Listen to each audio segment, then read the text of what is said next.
I think a month before the game, he'd said to me, I'll give you my jersey for Alexander, my oldest boy. I went, that sounds great. I think he was only born a couple of years. He said, that would be brilliant, guys. I appreciate that. But then a couple of days later, he'd said to Stuart McCall, I'll give you my top for your weaving. So Stuart and I had known, but we weren't concerned about it clearly. But just thought he's given himself a wee problem, but it's not going to be a problem with us. Anyway, we're going down half time, nothing each. This is England Scotland at Wembley.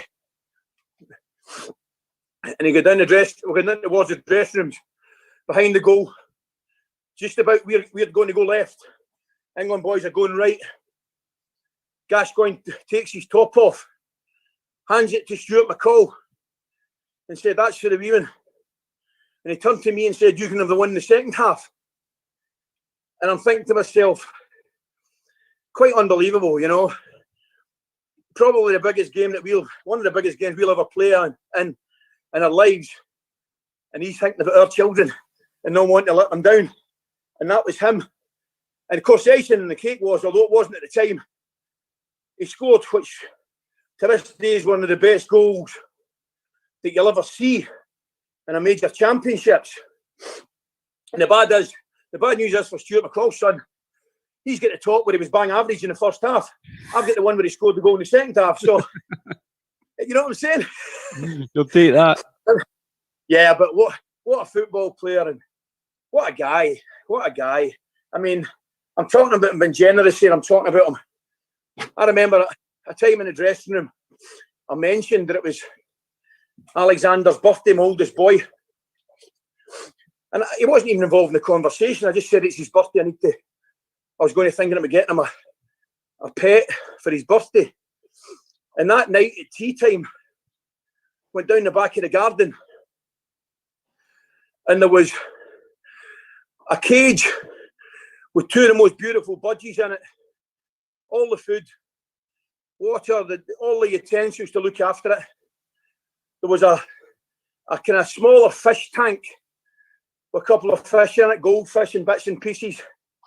And next to it was this rabbit's hutch, which I have to tell you was the Buckingham Palace of rabbit's hutches. With this magnificent white and beautiful rabbit in it, with all the food, all the appliances to look after it, and a wee card that said, to Alexander, happy birthday, lots of love, Paul. And that was him.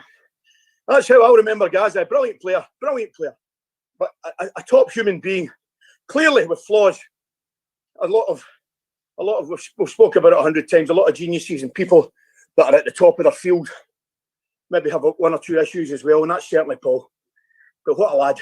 Never a dull moment. I mean, I could give you another hour and a half on him, but I better not. You have reminded me of some younger children having a cycle here, so we'll save that for the next rugby dinner. We were talking about Lance Armstrong and fraud characters just before you came on, and it's an interesting comparison. Two fraud geniuses, but in diametrically opposite ways. A great human being, Gaza, but fraud in many other parts of his life, whereas Armstrong, exactly the opposite. Yeah. Rob, do you know something? People always ask me, clearly he's the one person I get asked about more than anybody. And what you see and what you saw with Gascoigne is exactly it. Everybody you speak to and everybody that asks you the question kind of knows what he was like, just by the way he acts, the way he played. No, he had problems, but I've never felt a love for somebody from the general public who can sympathise with his demons, but at the same time appreciate his genius. And there was demons there. There are demons there, make no mistake, and some of it very, very difficult to justify. But I think the humanity in him, and the ability to show his weaknesses, and his weaknesses were very public as well.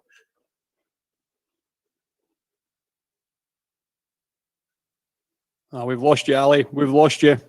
This is a good opportunity, guys, for me just to say that... I'm back. You're back. Ali, give me just a second, that we are now through the early morning graveyard shift. We're on to the morning session, so welcome back everybody that's on Facebook, Twitter, watching on the live streams.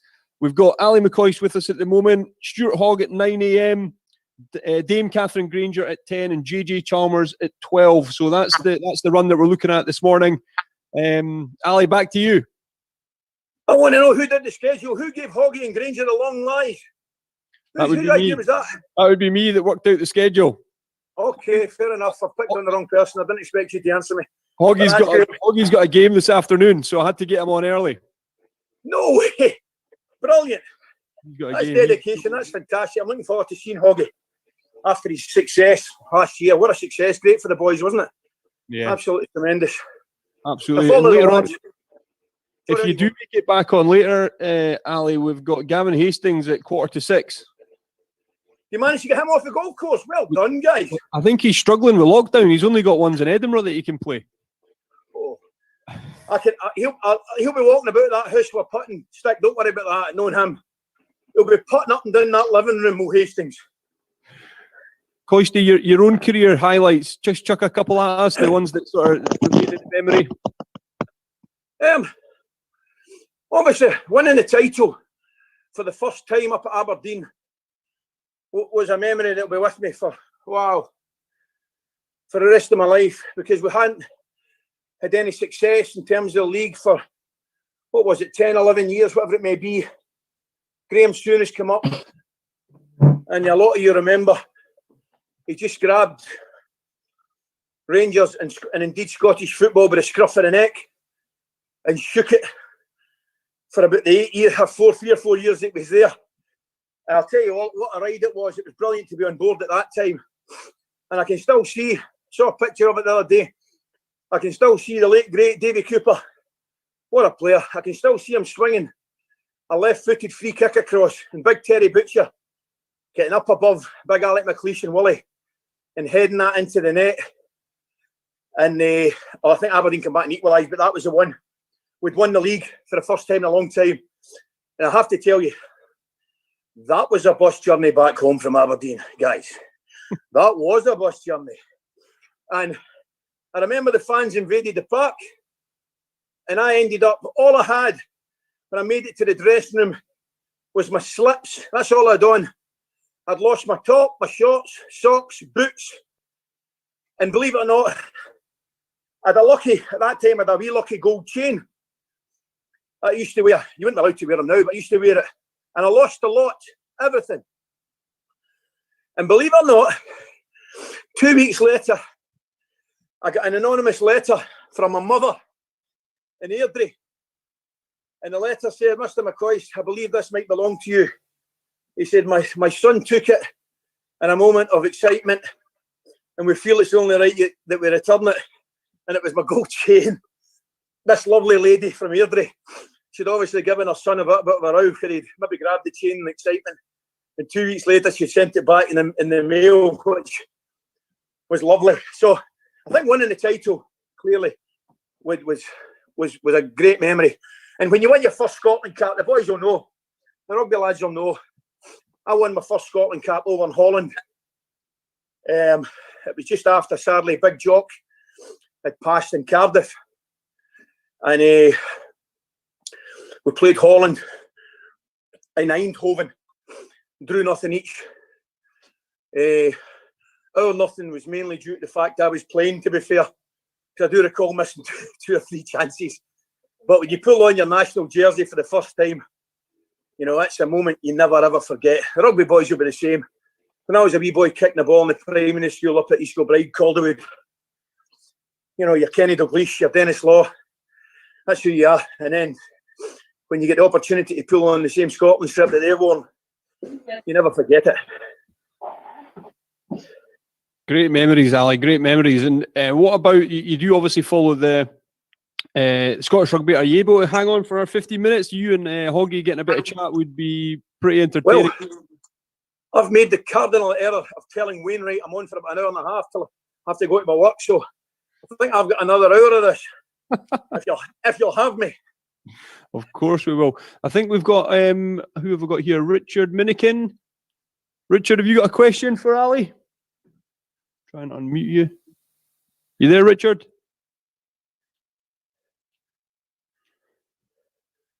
Maybe not. What have we got here? We've got Ian Clark. I was one of the cops at that game and escorted Ali part of the way off the pitch before he lost his kit. No way! No way! Yep, Ian, that was me. Oh, brilliant, Ian. That was a memorable day. I'll lay my cards on the table. I'm a Motherwell fan anyway, so I had no bonus in the game. But once we got all you guys off the pitch, the other Rangers guys had come on, obviously. We got them back into what was the old beach end. Yeah, that's right. We had to hold them in there. And I remember this inspector or above coming along behind us as we all stood with this thin blue line, holding several thousand Rangers fans in the beach end. Needless to say, he walked along behind us and said, "If they come out, lads, hold them back." I just looked at my mate and went, "If they come out, we've got no chance." I take it your boss is one of the optimistic type. Yes, but I mean, to be fair, the fans were actually very well behaved. There wasn't any... Can you confirm me? And I'm asking you, I'm probably going back a long time here, but I would imagine my shorts size was considerably smaller than it is nowadays. Would that be a fair assumption? Yeah, there was slightly less of you, yeah. Was he behaving, Ian? Was he behaving? Did he leave just quietly? I think they were all kind of desperate to get off. There was that many fans on the pitch. They were slightly worried, maybe I would say. Yeah. It was incredible, Ian. I do remember it. I mean, the amount of fans on the pitch was thousands and thousands. Yeah. But they're all clearly good natured and buoyant. Yeah. At the same time, it must have been concerning for them. It was a wee bit. I mean, I've been at some games where the atmosphere has been really horrible. But the atmosphere at that game was good. I mean, there was Rangers fans all over the ground. I was actually working in the Merkwood Road stand, which was the family stand for the Aberdeen fans. And there was a whole group of Rangers fans in there as well. They were everywhere. Absolutely. Oh, great day. It was a great day, I must admit. And your own team have picked up since your new manager's come in. You fairly happy? It's still slightly concerning. We're still down the bottom there. But we've been there before. Hopefully they can string a few games together. I think you'll be all right, mate. I was at your game against St Mirren. First half you were excellent. Cole scored again. Then first half against Rangers, I thought you played well. Cole scored again. And then he scored again, obviously, in your 2-1 victory at Ross County. I think you'll be fine, mate, which is probably the kiss of death itself. I think you'll be all right. Can I remind you of that maybe later on then? Absolutely. Ali, I've got someone else. Thank you, Ian. I've got Alan. No problem. Great chatting to you, Ali. Cheers, mate. I've got Alan Joyce here. Alan, you there? Yeah, Ali. Just on the same thing I shot. Ali, you were warming up at Firth Park, and I was working in the police stand in front of the Motherwell end, and you were warming up right in front of them. And I think it was maybe Craig Patterson passed the ball to you, right under your foot. You're getting a ribbon, and you turned your back to the fans and adjusted your shorts so we could see the cheeks of your upper legs, let's say. And they all went down, and it was so funny, and it was brilliant. Absolutely brilliant.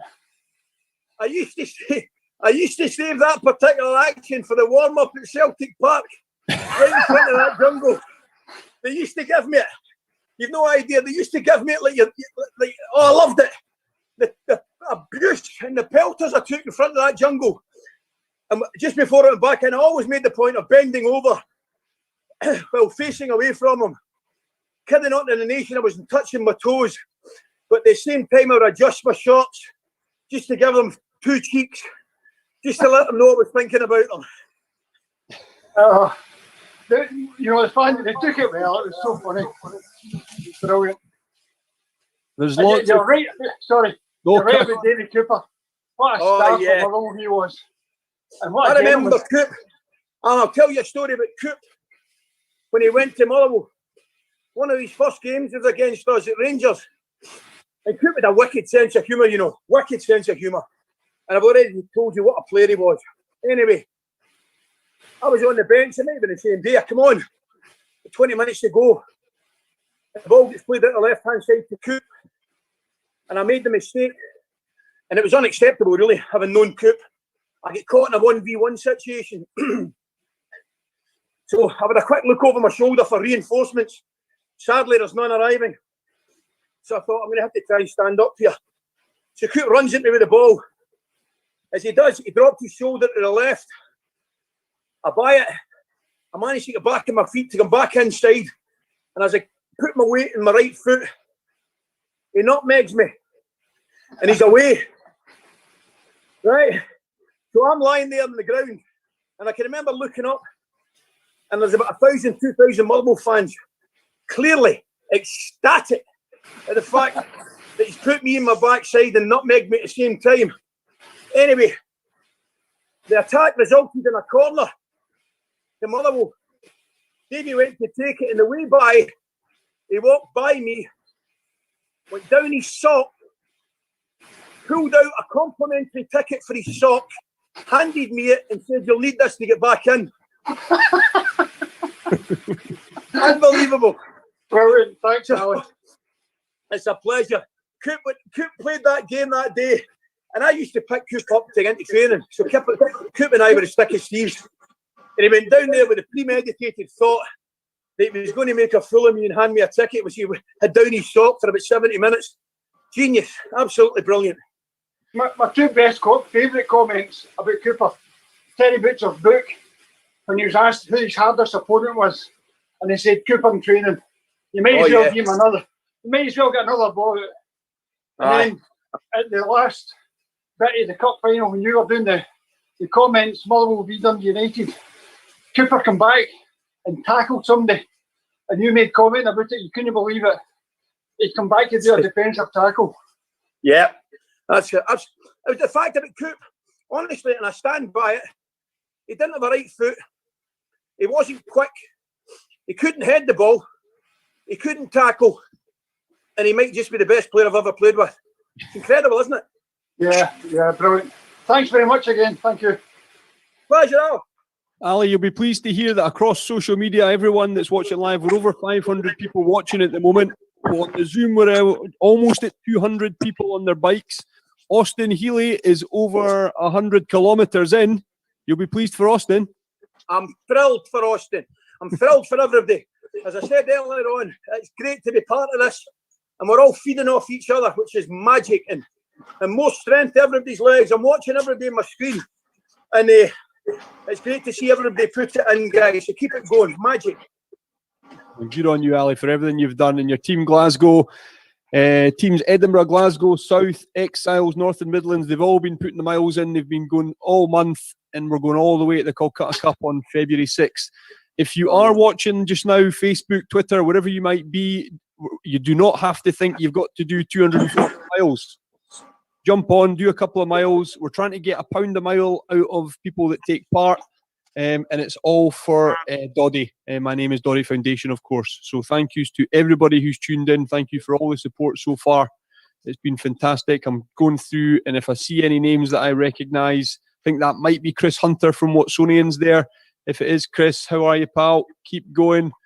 Where's we got Noah Wilson? We've got Noah. He's cycling away, 15 years old. Looking forward to Stuart Hogg coming on. There's lots. I saw Jim Hamilton, Excel's captain. He popped up on screen, and Rory Lawson, South captain, popped up at one point. We'll touch base with these guys throughout the day. I'm just going to shoot through. Hoggy is on in just under 10 minutes. Guys, so if you do have any questions, do hit the reactions buttons when he's on. We won't have too long with Hoggy. As I said, he's busy. He's got a game this afternoon. He's got a house full of kids. We all know what that's like this time in the morning. So we'll get Actually, Yes. Can I check just my screen? I'm looking at my screen, mate, and everybody's legs seem to be moving a lot quicker than mine. Don't worry, Ali. As long as you're there and you're still moving.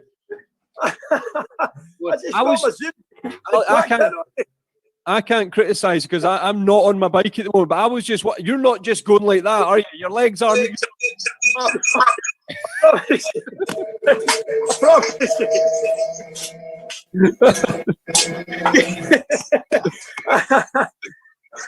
Excellent. Here's a question for you. Can you see the?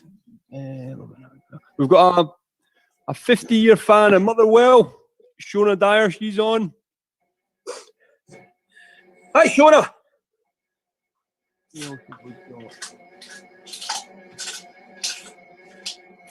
Hi, Ali. How are you, Shona? Yeah, good. Oh. Sorry, Shona, you've gone off. I've got Steve Sinclair. Shona, take your mute off. There you are. Hi. How are you, Shona? I'm great, thank you. Yourself? Excellent. Might not brilliant having you on here. Good. Great to speak to you. How's things? Yeah, great, thanks. I'm up a bit of hill at the minute, so it's a wee bit tough, but good for you. What time did you start this morning? I started just before 8. Excellent. Yeah. Well done, you. So, and are you in Motherwell or just a Motherwell fan? No. I originally lived down there. Went to my first Motherwell game when I was 7 with my dad. Wow. But I've been in Stonehaven. I've lived up in Aberdeenshire for over 30 years now, but always a Well fan. Oh, brilliant. I know that area up well because I fish up there quite a lot. I fish up in the northeast. Oh, excellent. Yeah, that's not far. Now, when we go for we normally go for a fish tea to, is it Gourdon? Oh, yeah. Uh-huh. Yeah, beautiful wee place. We normally get in there for a fish tea and maybe a well-earned beer after our fishing, salmon fishing. A beautiful place. Beautiful excellent, place. Yeah. Brilliant. But I've got some Glasgow snoods ordered for family down there, so. Great. Well, do you know something? You might not know it, but when I was a boy, I was at Motherwell. I played with Firth Park Boys Club for years with Gary McAllister. Oh, yeah? Yep, so Gary was my teammate at Motherwell Boys Club when we were kids. And then, obviously, we were fortunate enough to play, and we were roommates together in an international team. So that's a nice wee story. We played when we were 13, 14, and then became roommates in the international team. Oh, that's brilliant. Yeah, he's a great player as well. Smashing. Oh, yeah. Good. Okay, thanks, Ali. It's lovely to speak to you. We'll keep you up. Lovely to talk to you. Keep going now. Well done. Oh, do you too. Take care. Ali, we've got someone else here. Who have we got? I've got Stephen. Stephen's hand up. Hiya. Stephen, how you doing?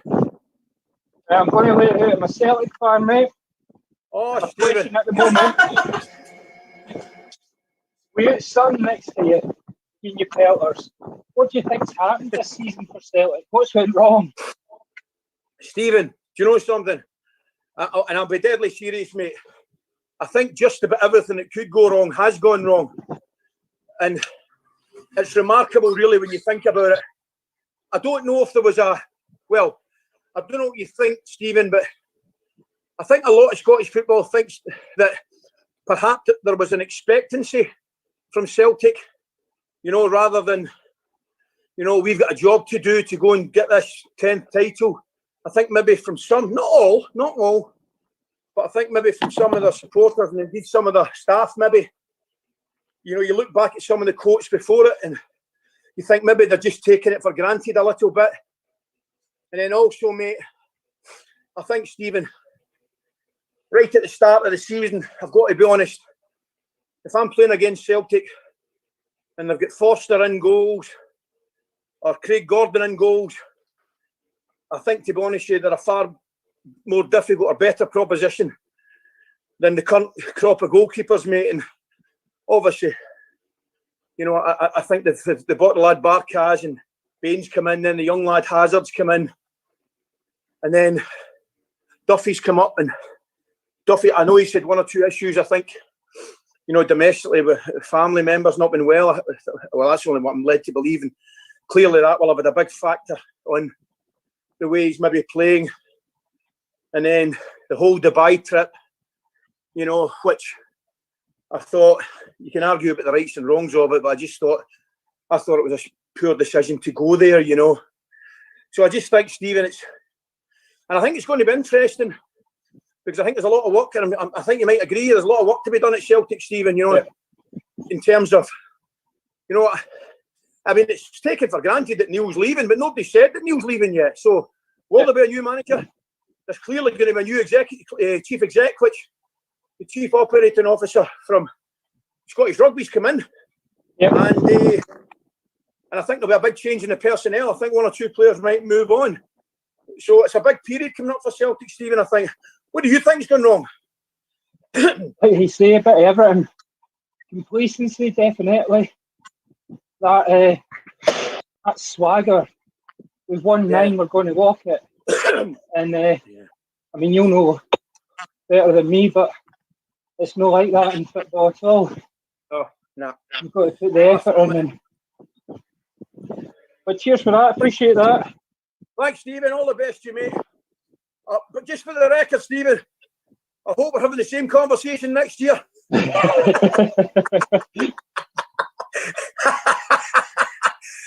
I'll leave you with that one.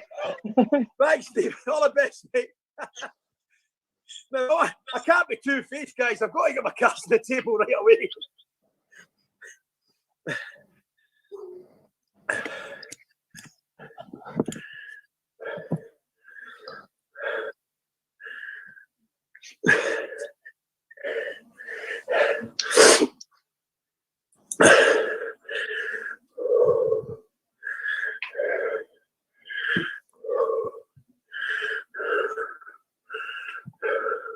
Morning, everyone. Just jumping on. Morning. Hi, how are you? Oh, Morning, Hoggy. How are you, mate? yeah, good. Just dropped. Hoggy, can you hear me? Yes, I've got you. Here we are. Here we are. You got me now? Yes, mate. Yes. There we go. How are you, big fella? I'm good, mate. How are you? Thanks for joining. Not too bad, not too bad. We've got over 200 people on this Zoom call, and I think we're still probably around or over 500 people watching live, wherever they may be, Facebook, Twitter, all for Doddy and Bloody Gump, and this is obviously World in a Day. We've got Ali McCoist on the call as well, so he might come in for a bit of chat. How are you? You've got a game later on, and obviously Six Nations next week. Yeah, no. There's Big Ali. For me, mate, I've been injured for the last month, so I'm very, very excited for today. Yeah. I've literally just woken up about 15 minutes ago, much to the disgust of my wife. I just told her I had just shy of an 11-hour sleep, so she's not best pleased with me, but now I'm very much looking forward to it. And as you say, Six Nations around the corner as well, so exciting times for everybody. It's brilliant. It's great to see you back out there. As we push into the Six Nations, there'll be a lot of folk here sitting in Scotland at the moment, ready for it, really looking forward to it. And what you guys are doing at the moment, there's obviously no crowds, the COVID factor and things like that, but you're giving us all something to focus on. And you guys looking at that way of just the important role you guys have got coming up. 100%. I think the big focus that we've kind of looked at over the last couple of weeks after being, speaking to Gregor and the rest of the boys is we are in a very, very privileged position at the minute in terms of we get to do what we love doing. And, a large majority of people are not able to, do their normal work in their workplace. They're not able to, do a lot of things. It's a tough time for everybody, but we realise we're in a privileged position and we want to make the most of this opportunity. We've talked a lot in previous years about inspiring our nation, and we're going to do something very, very similar. We're looking to lift the nation. You could see the impact it had when Scotland football, qualified for the first time in 22 years to a major tournament.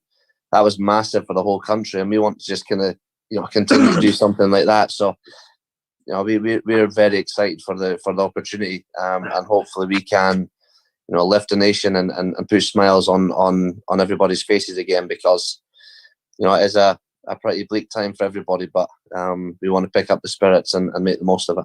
That's it. Coisty, he's mentioned football, one legend to another. Yeah. See Coisty's on the bike, Hoggy. You're on your big fella. Hoggy, I've got to say, many's the time somebody shouted at me, "Go on your bike," but I didn't think I'd take it to this extreme, mate. But you're absolutely right, and I was going to ask you, mate, if I can, because sport, we always knew, or we always felt that sport was so important to so many people. You know, obviously enjoyable to watch, but equally for like so the amount of people that said to me, you know, it's helping their mental health, watching the rugby, watching the football. Also, I think the horse racing guys are doing a brilliant job just to keep sport on television. But it's great to hear you boys appreciate it, Hoggy, and you're obviously well aware that, you know, the responsibility that the sportsmen and sportswomen have in keeping people going through this difficult time, eh? No, 100%. I think, as I say, we're very, very fortunate. And as I say, we want to, you know, the big thing that we kind of look at is when Scotsmen and Scots people look at, you know, the Scotland rugby team playing, we want them to see a bit of themselves in us. And by that, I mean, you know, people that work incredibly hard. We're never given anything, you know, easy. Scots people always, you know, go above and beyond to achieve what they want to achieve. So, as I say, like we want to put smiles on faces. We want to get that enjoyment factor back in Scotland, and I truly believe that the sport's a massive part of that. Like you know, I've been watching a lot of football. I have been watching a lot of horse racing because that's the things that keep you going and put smiles on your faces. And you know, as I say, it's a massive challenge for us. It's a massive challenge, but a great opportunity for us to do that. And you know, with the squad that we've got, we're very much enjoying ourselves. But there is a responsibility there to lift a nation, and we're going to do exactly that. I can assure you. Right, good on you, mate. Listen, just a quick one on your fitness. I take it injury all cleared up. What was it? Yeah, I'd kind of struggled over the last kind of couple of months with a hamstring, and unfortunately in the Boxing Day game, I managed to pull it. So a little small tear. So back fully fit, ready to go against Worcester this afternoon for Exeter. You know, hopefully I can get through that unscathed and get back to Scotland tomorrow. Hoggy, you're in that changing room about to face England. You'll be doing a lot of talking. You'll be rallying your team. We've got several cyclists on today doing 240 miles, and there's lots of other people, hundreds of other people, going to drop in throughout the day. Anything in the mindset that you use to get through the tough times? Yeah, I think for me that, you know, the fortunate thing, you guys are absolute legends for cracking on with this today. But I think for us, we concentrate on 80 minutes of rugby, and we go absolutely flat out for as long as we possibly can. And in the modern day game, there's 23 involved in the match day squad, so we can easily make subs. But you guys are doing a fantastic job. I think in terms of a mindset, it's just to give absolutely everything, empty the tank every single week. Because if you do that and the rest of your teammates are doing that as well, then you're in line for that same common goal, and hopefully that is resulting in a victory. So, as I say, you guys are doing a fantastic job raising a huge amount of money and challenging yourself at the same time. So it's very, very rewarding. So I take my hat off to you guys and keep cracking on. Hoggy, over the years, interactions with Doddy himself, have you got any wee stories or wee behind the scenes stories for Doddy?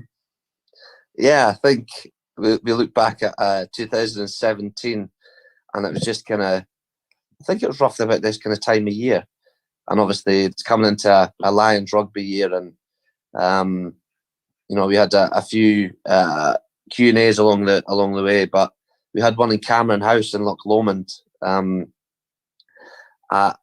you know, we had, you know, a few different Lions there, Andy Irvin, you know, a few of us there, and Doddy was the kind of man that applied a serious amount of pressure to me to get on that tour that year, because he had pretty much said that he made up some random story that I'd told him that I was definitely going to be going on that tour, and I was going to be playing a vital part in it and stuff. So he applied a hell of a lot of pressure to me. So it made me knuckle down and work even harder. Unfortunately, I got there, but I picked up an injury. But I just love being in around Doddy's company. I think he lights up whatever room he's in. Always puts smiles on people's faces, and the stories and the crack that he has.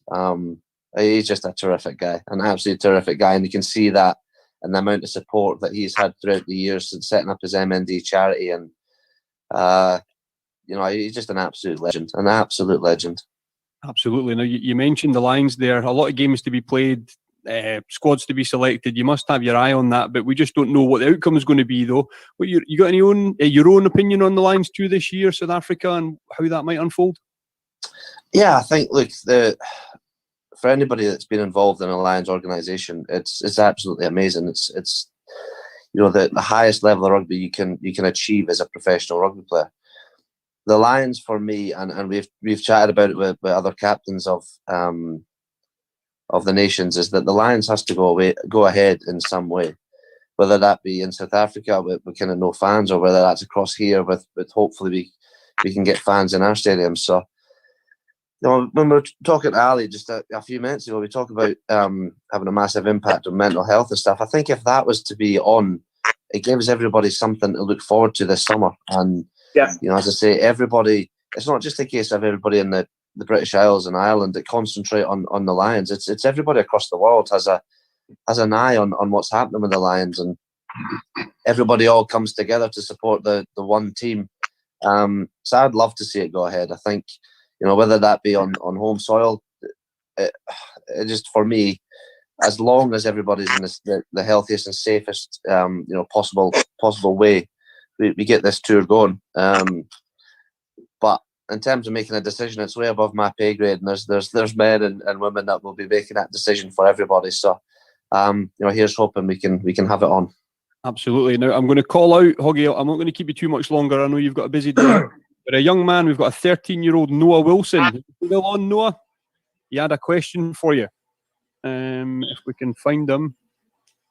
And there's one other question as well coming, Hoggy. Hopefully Noah, just say hello if you go off. Here he is. Question for Hoggy. Yeah, what's it like playing behind closed doors? How do you get the motivation without the crowd?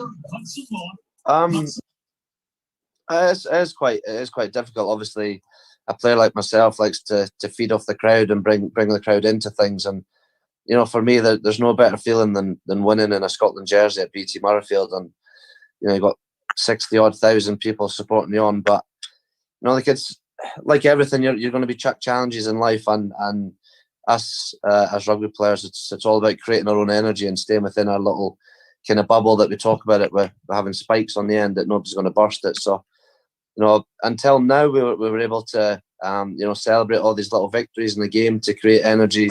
Scoring a try used to jump up and down and celebrate, but now we're kind of being reined back in. Trying to spend as least amount of time with contact as possible. So it does look a bit silly if you watched a bit of rugby when we giving virtual high fives and you can't really celebrate properly. But I like everything. We're adapting to it. I'd like to think we're overcoming a lot of the situations that we've been given. But we're still lucky enough to be playing, so we're making the most of it, and hopefully we're doing a good job for everybody. Yeah, cheers. Go on. Thank you, mate. Stick in, mate. Good man. Go on, Noah. Keep going. We'll do one more question. I've got a Mark Stevenson. Mark, are you there? You just unmute yourself. See if we can get him. You hear me? Yes, hello. Oh, hi all. There's a lot of concern amongst the Scotland fans. The Scotland captain is playing a game in England against an English team today, and the team might be targeted. Does that play on the mind? Is there any truth in those sort of rumours? It will now. Yeah, What you wanted to hear, Mark. Just what you wanted to hear. I wasn't aware of that a minute ago, but yeah, I might just have to go down and speak to the coach now. I think I've got the fear now, mate. Thanks very much. I think, look, I'm just excited for an opportunity to represent Exeter today. I think, as I say, I've been a month, 5 weeks out, so I'm ready to run around and hopefully avoid these kind of big guys. If they are targeting me, then brilliant. It becomes another challenge for me. But if they catch me, I'm pretty buggered there, haven't I? So, yeah, I think the nerves have gone from 0 to 100 in a minute. So thanks very much for that. Well, have a good game. Good luck in the six. Thank you, mate. All the best. I'm right in saying Johnny Gray's playing as well today. So we've got Big Johnny. Yeah, I'm just going to go down and have a word with him now, just to avoid all the contacts as much as he can. That's it. Last one, Hoggy. We've got Rob Wainwright on here. You'll see him in a minute when he starts talking. Topless, been sweating since 6:05 this morning, up on the Isle of Call. Captain to captain, Rob. Anything for Hoggy? Well, on a cycling point of view, they do say that the pro cyclists, when they're not on the bike, they never run when they can walk, and they never walk when they could be lying down. And after 11 hours sleeping there, looking very relaxed, Hoggy, lying on your bed in your hotel room, I think you're ready for this game. I have indeed. Much to the disgust of my wife. I've learned something today. Never tell your missus you've had a good sleep when you're in a hotel. Not when you've got 3 young kids, and she had a few wines last night, so she got a bit of a hangover as well. So rather her than me. Hoggy, fantastic. Thank you very much for joining us. Good luck this afternoon. Cheers, guys. Hope you get 11 hours next weekend as well before the big game. Oh, here's hoping. Cheers, guys. Stick in and all the very best today. Cheers, guys. Cheers now. Sorry, there was another couple of hands raised there. Apologies if I didn't get to everybody. Everybody enjoyed that one. That's Hoggy. That's the 9 o'clock done. We've still got Ali McCoist with us. McCoist, are we okay with hanging in? I'm 11 hours sleep. What's that all about? I never get 11 hours in a week. And he's getting 11 hours. That's unbelievable, that is, I tell you. Brilliant. I was going to say to him, I don't know if you can hear me, but I was going to say to Hoggy, the best organised I've been in my life, believe it or not, ever. I'm the most disorganised guy on the planet. But we're about to go to South Africa this year. Yeah. You couldn't make it up, could you? You couldn't make it up. We've got our tickets, our flights for Joburg, Cape Town, and it looks as though it's going to get cancelled and maybe brought back home. But I think Hoggy's spot on. I think the most important thing is for everybody that if it can go ahead in some shape or form, then it has to. It'd be great for the public. It's interesting to hear Hoggy, obviously a Lion already, captain of Scotland, and the Lions. Rob, you'll maybe back me up on this, but the Lions, it's a lot to do with the tour. It's going to these countries, it's being on tour, but he wants to play. He wants to play. He wants to give the country, the nation, something to look forward to, something to support. And as a player and as a captain, you want to hear that. You want to hear that. Wherever we can get an opportunity to play for the Lions, we'll play. Now, there'll be a lot that disagree with that it should be a touring team. They should go to South Africa, help with South Africa, income and currency and all that sort of stuff. But he wants to play, and as a Scottish leader and captain, I like to hear that he just wants to get that strip on, and he's looking to play if he can, if he gets picked. I think the thing is that, your sporting career is only so long. And for me, I was injured through the first Lions cycle, and I was just fresh in international rugby. I was just kind of beginning to fade off a wee bit on the second cycle. So you don't get many opportunities. So for one of the top players in the country, for it to be cancelled is a massive hole in the second half of his career. So I can see exactly why he's saying that. I'm a bit conflicted on it. I was, as Austin said earlier on, having a proper old style South African tour here, playing the matches at the 4 home nation stadium would be fantastic. But I think that's kind of slightly Brito-centric, if such a word exists, because the South Africans are half of this game, and why I don't really see at the moment much difference between South Africa and Britain in terms of COVID situation. So I don't understand quite why they're talking in this way, but it'd be wonderful if it goes ahead somewhere and in front of fans. But as a man who's had his jag, there's an element of hope now that vaccination might begin to get us back onto a more normal path, and maybe things like the Lions and the Olympics can go forward in some sort of normal format. So we can only cross our fingers and hope.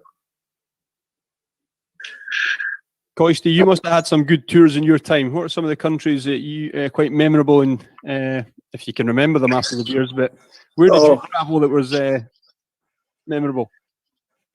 Do you know what I loved, actually? I've got to say, and I went there when I was assistant with Tommy Burns to Walter in the national team.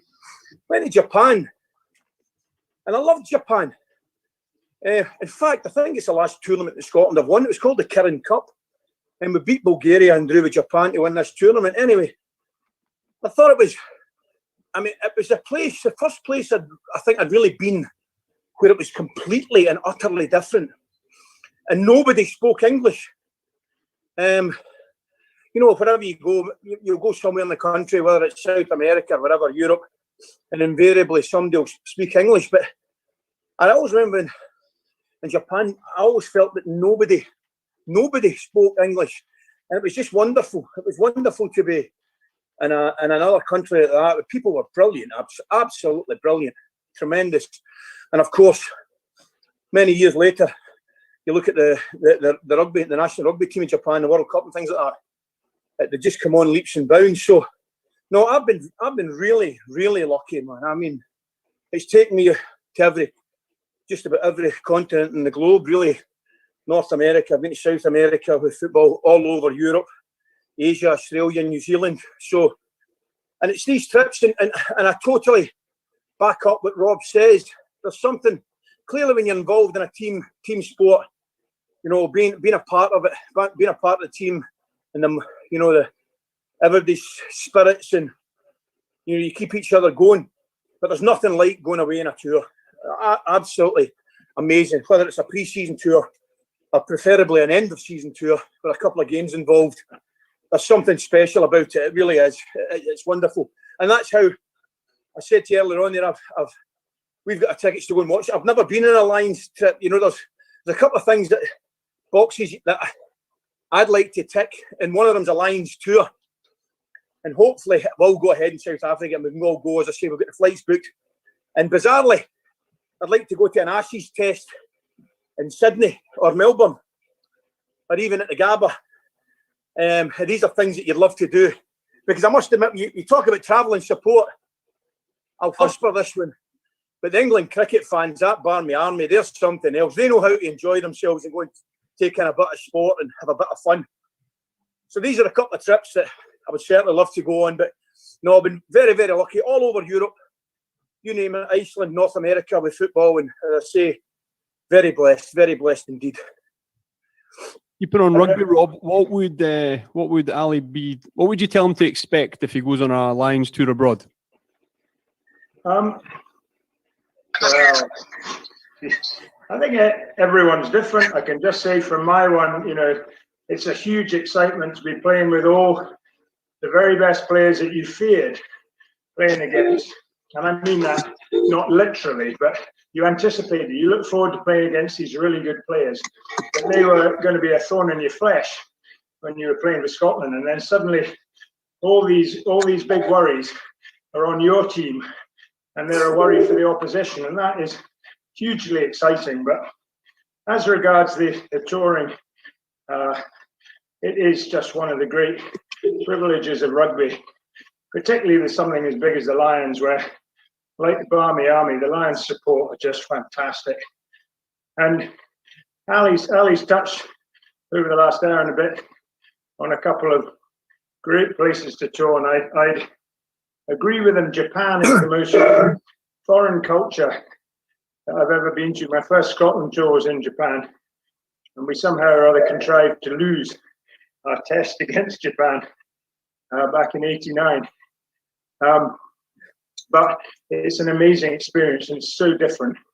But the other one he mentioned, together with the Lions, Hong Kong Sevens. We've got a lot of folk over in Hong Kong taking part in Dodie, and a lot of Scots out there.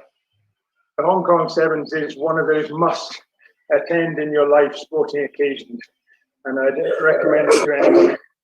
It's up there with the Lions as well.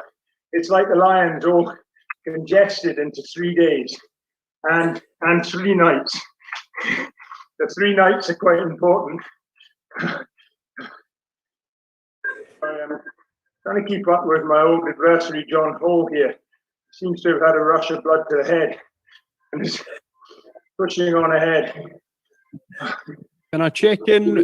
Mark Beaumont. Mark, how are you? Doing well. Just doing some admin, just talking to the world. It's just phenomenal how many people are following the live feeds, not just on the Zoom, but on World in a Day website and Facebook, and yeah, just catching up with a lot of people and some good questions coming in. So yeah, and enjoying the chat. I was just saying, Ashley, what a great job you're doing holding it all together. So good on you, mate.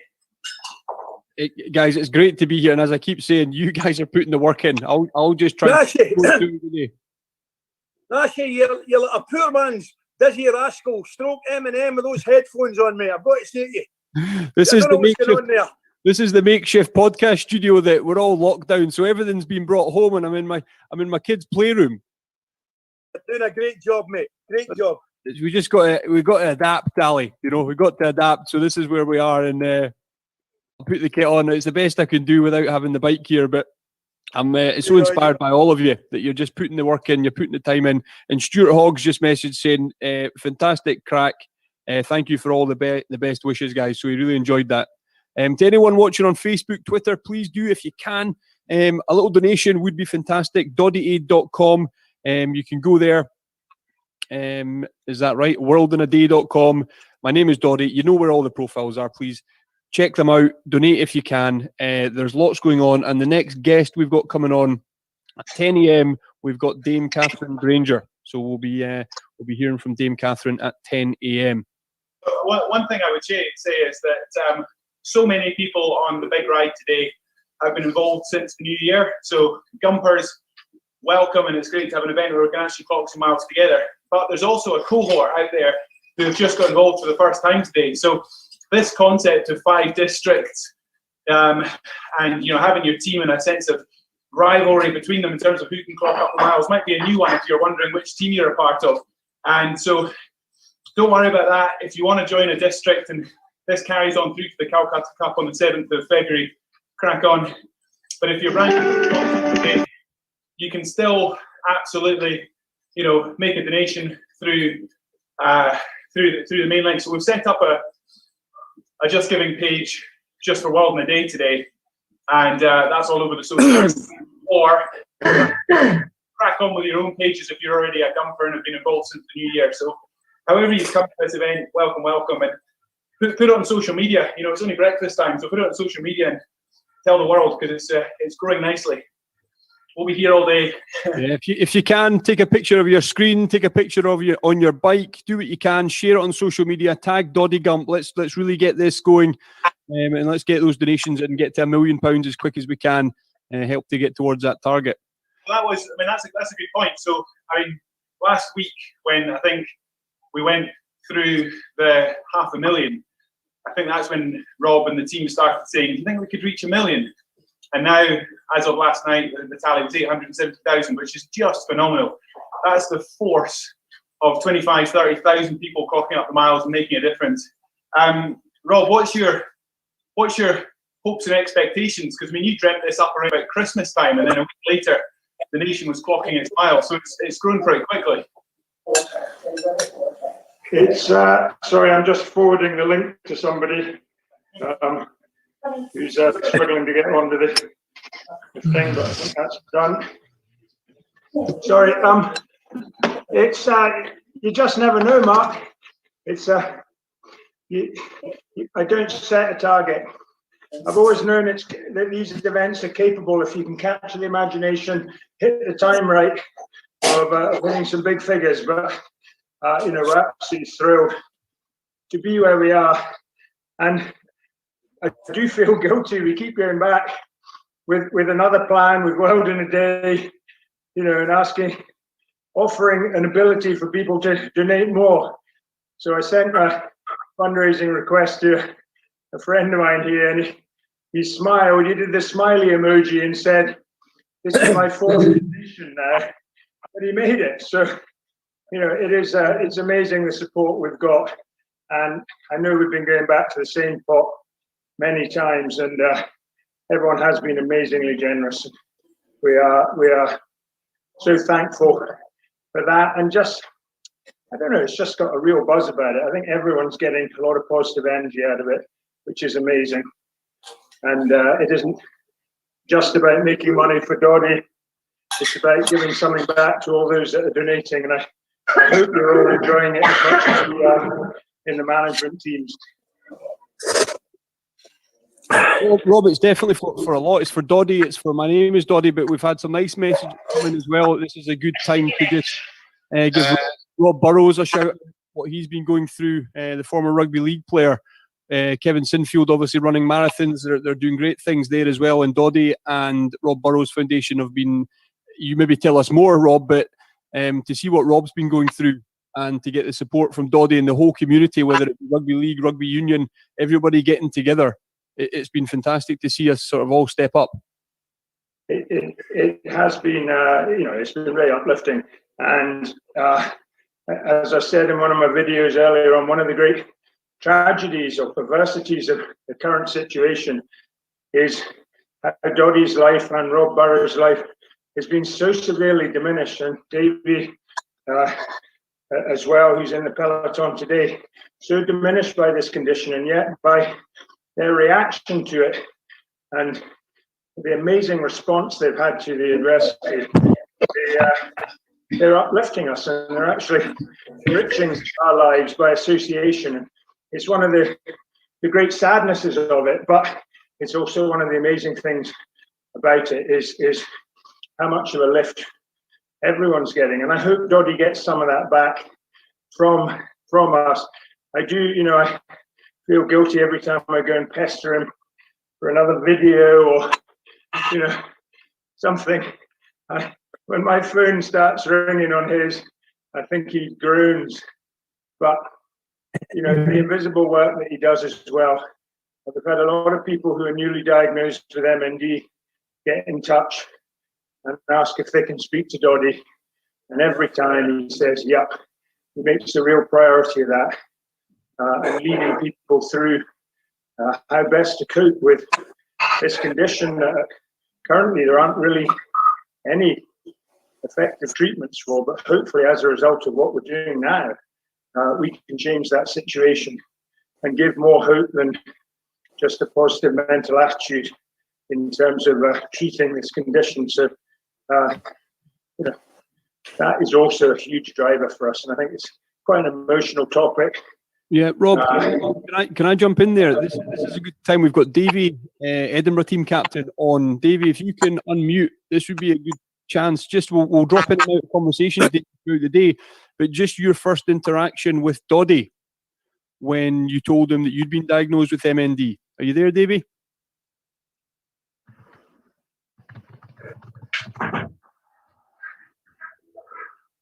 Where is he? I saw him 2 seconds ago.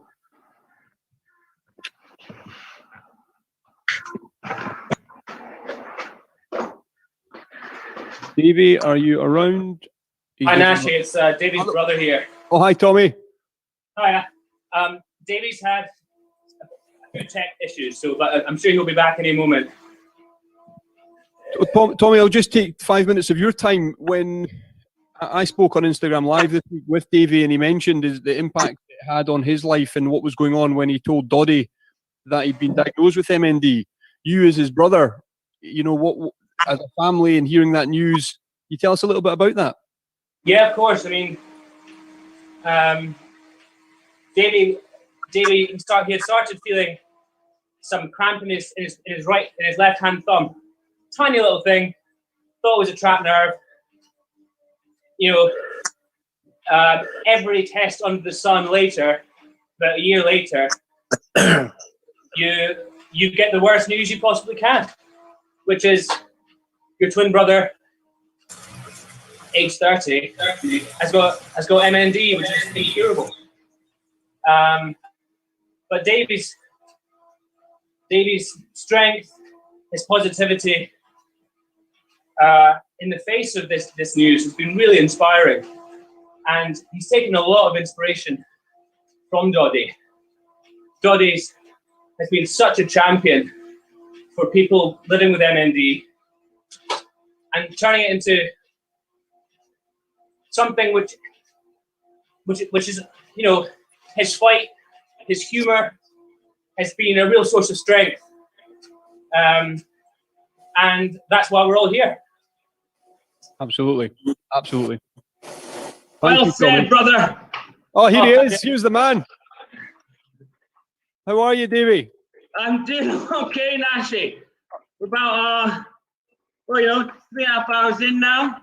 Yeah. Legs are beginning to feel it, but my darling wife has been feeding me bacon rolls and bananas and coffee. So I'm looking forward to a short break at 4 hours and then getting back on it. Good on you. Tommy gave us a sort of an update there, but I was just trying to get, because following what Rob was saying about Doddy and the impact Doddy's had on the MND community and the funds raised, but when you told Doddy that you had been diagnosed, how did that affect you when you interacted with Doddy?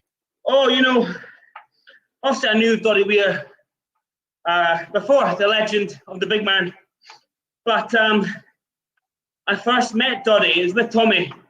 Actually, it was a very eventful day. Which was at the My Name's Doddy Foundation Sportif down in the Borders in 2018. So I imagine there's a few people on the call now who would have been at the day. You'll remember it was a total washout, pissing with rain from start to finish. An amazing day. And Tommy and I, we were riding pretty well. We were in the front group of the Sportif. It wasn't obviously charity Sportif, but we were in it to win it. But we met, our ride got cut short. Our stepdad, who's also riding, came a cropper and I had to get airlifted to the hospital. That's a different story. I did meet Doddy when we were just leaving the event. I said, Doddy, my name's Davey. And I've just been diagnosed with motor neuron disease. And his reaction was, Davey, let's have a hug. So I hugged the big man. I came up to about his mid-belly on the big man. We had a special embrace. And he said, get in touch with me tomorrow. At this time, now Tommy alluded to it there, but I'd been poked and scanned and lumbar punctured, PET, MRI'd. I'd been through the mill in terms of all the doctors and consultants trying to find out what my diagnosis was, which is really because of the spectrum of symptoms of motor neuron disease. It's pretty much a process of elimination to get diagnosed. And at the time, I was just very new, trying to understand how my symptoms were going to manifest themselves, what sort of timeline is my health on. And it was very difficult to get answers out of doctors and consultants, maybe because they're trying to protect their own information or protect me from the news they want to give me. But I got in touch with Doddy on the Monday morning following this Sportif on the Saturday, and he sent me back an email including all the, he'd obviously been around the world speaking to all the best neurological consultants there are, and he sent me an email which I still reference to this day, which had more useful, impactful information about my nutrition, my health, how I approached living with the disease, which has been a huge source of strength and information for me. But on top of, I suppose, the advice about living with the disease, really what Doddy's done for us is, it's what Tommy just said there, his strength and humor about facing such uncertain health and the slow plateau of decline, which sadly we're both on, and what he's done to raise the profile of motor neuron disease and change the story around too. It's very much a positive collective now around motor neuron disease. A lot of people, it's on people's radars now. People know what the disease is. And even, rewind 2-3 years ago, the only real reference point in sort of popular society was Stephen Hawking's. And what Doddy's done is just incredible. So I've got a lot to thank the big man for. And you yourself this month and everything you've done in the past, I know Mark will maybe jump on now, you did the North Coast 500 and things that you've done to raise awareness, but the images of you getting out and about through January, snowboarding off the side of the Pentland Hills and everything you've been doing, mate, well done, good on you, and to all the captains, they've been putting in a shift to raise as much awareness as possible. I think there's been a great... Thank you, Nashi. I think there's been an amazing... I think this started earlier in the month, this idea that the captains were trying to outdo each other, little publicity stunts to get the noise about it. So if nobody's seen it, Davey's a pretty mean snowboarder, and he went up the hill end when we had a bit of snow and pulled a backflip. A front flip, a back flip, it was a flip anyway. But he put your bloody shirt back on. He did it, that's horrific. No, I'm on now, thanks. I lost the link because all my apps went off my phone. But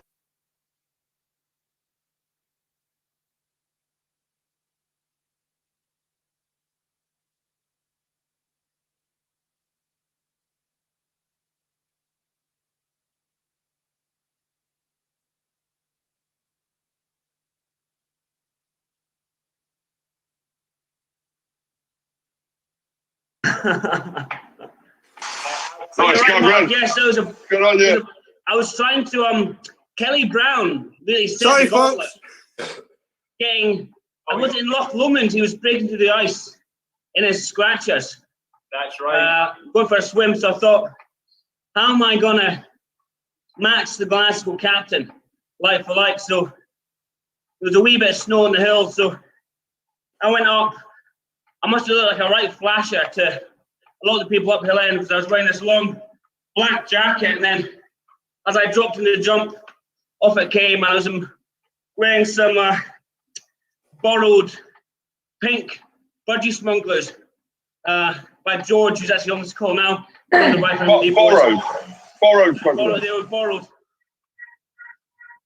So I don't think George will want them back now, I think. It was, I mean, having skied on Hill End a few times, they call it the giant toothbrush for a reason. It's a great way to get a rash, and to do it in a pair of budgie smugglers takes some courage. I commend you, but the idea of borrowing speedos is another conversation. Davey, while we've got you, I know that your passion is wine, in particular Italian reds, and I wanted to take you to the fact that when I was a kid, my big hero was Mario Cipollini, absolute hero of mine. When I first did my first endurance ride, I was in my Seiko Estro top, and you had to touch the big man when you were off to do the North Coast 500, and you rode a Cipollini bike, and you got a message from Cippo himself. That must be quite. Yeah, Mark, that was He's. I mean, he's an incredible man for many reasons, Mario Cipollini. But in fact, I've actually got a friend on the call now. He's a winemaker in Udine, in Friuli, in northeast Italy, with Alessandro Gallici. And I've done a lot of work with Alessandro over the years. We're good friends. He's a very good cyclist.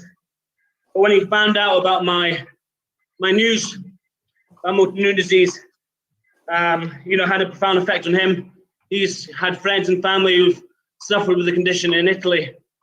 So we got in touch with a few of his cycling friends. He's quite a well-connected man.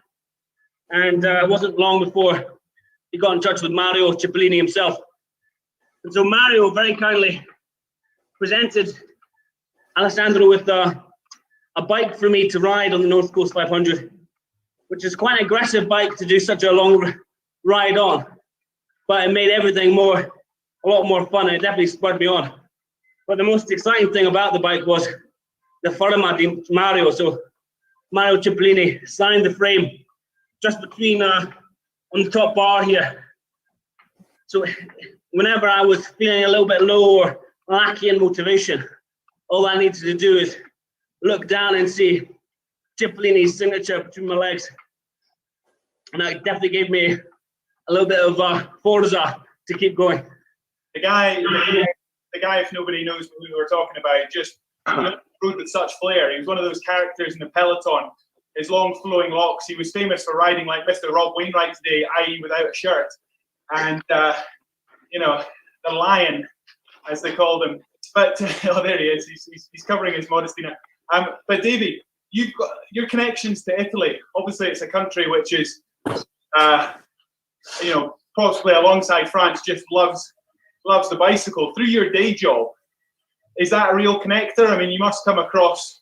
Oh, I mean, very much so. In fact, you mentioned. Funny you should say that, Mark, because I'm working. You know, my day job is I'm a wine bar, so I'm a wine expert. So I have to taste a lot of wine. Choosing whether it be choosing it for retailers, supermarkets in the UK, or selling through our wine department. So I've done a lot of traveling, spent a lot of time in Italy over the years. And Tommy and I, we've actually got family based in Tuscany, which is, well, I suppose, where the love of wine and pasta comes from. But you know, the Italians are huge into cycling, and it's funny. It's been funny over the last few years to see how many of the wineries and people I work with are connected with cycling.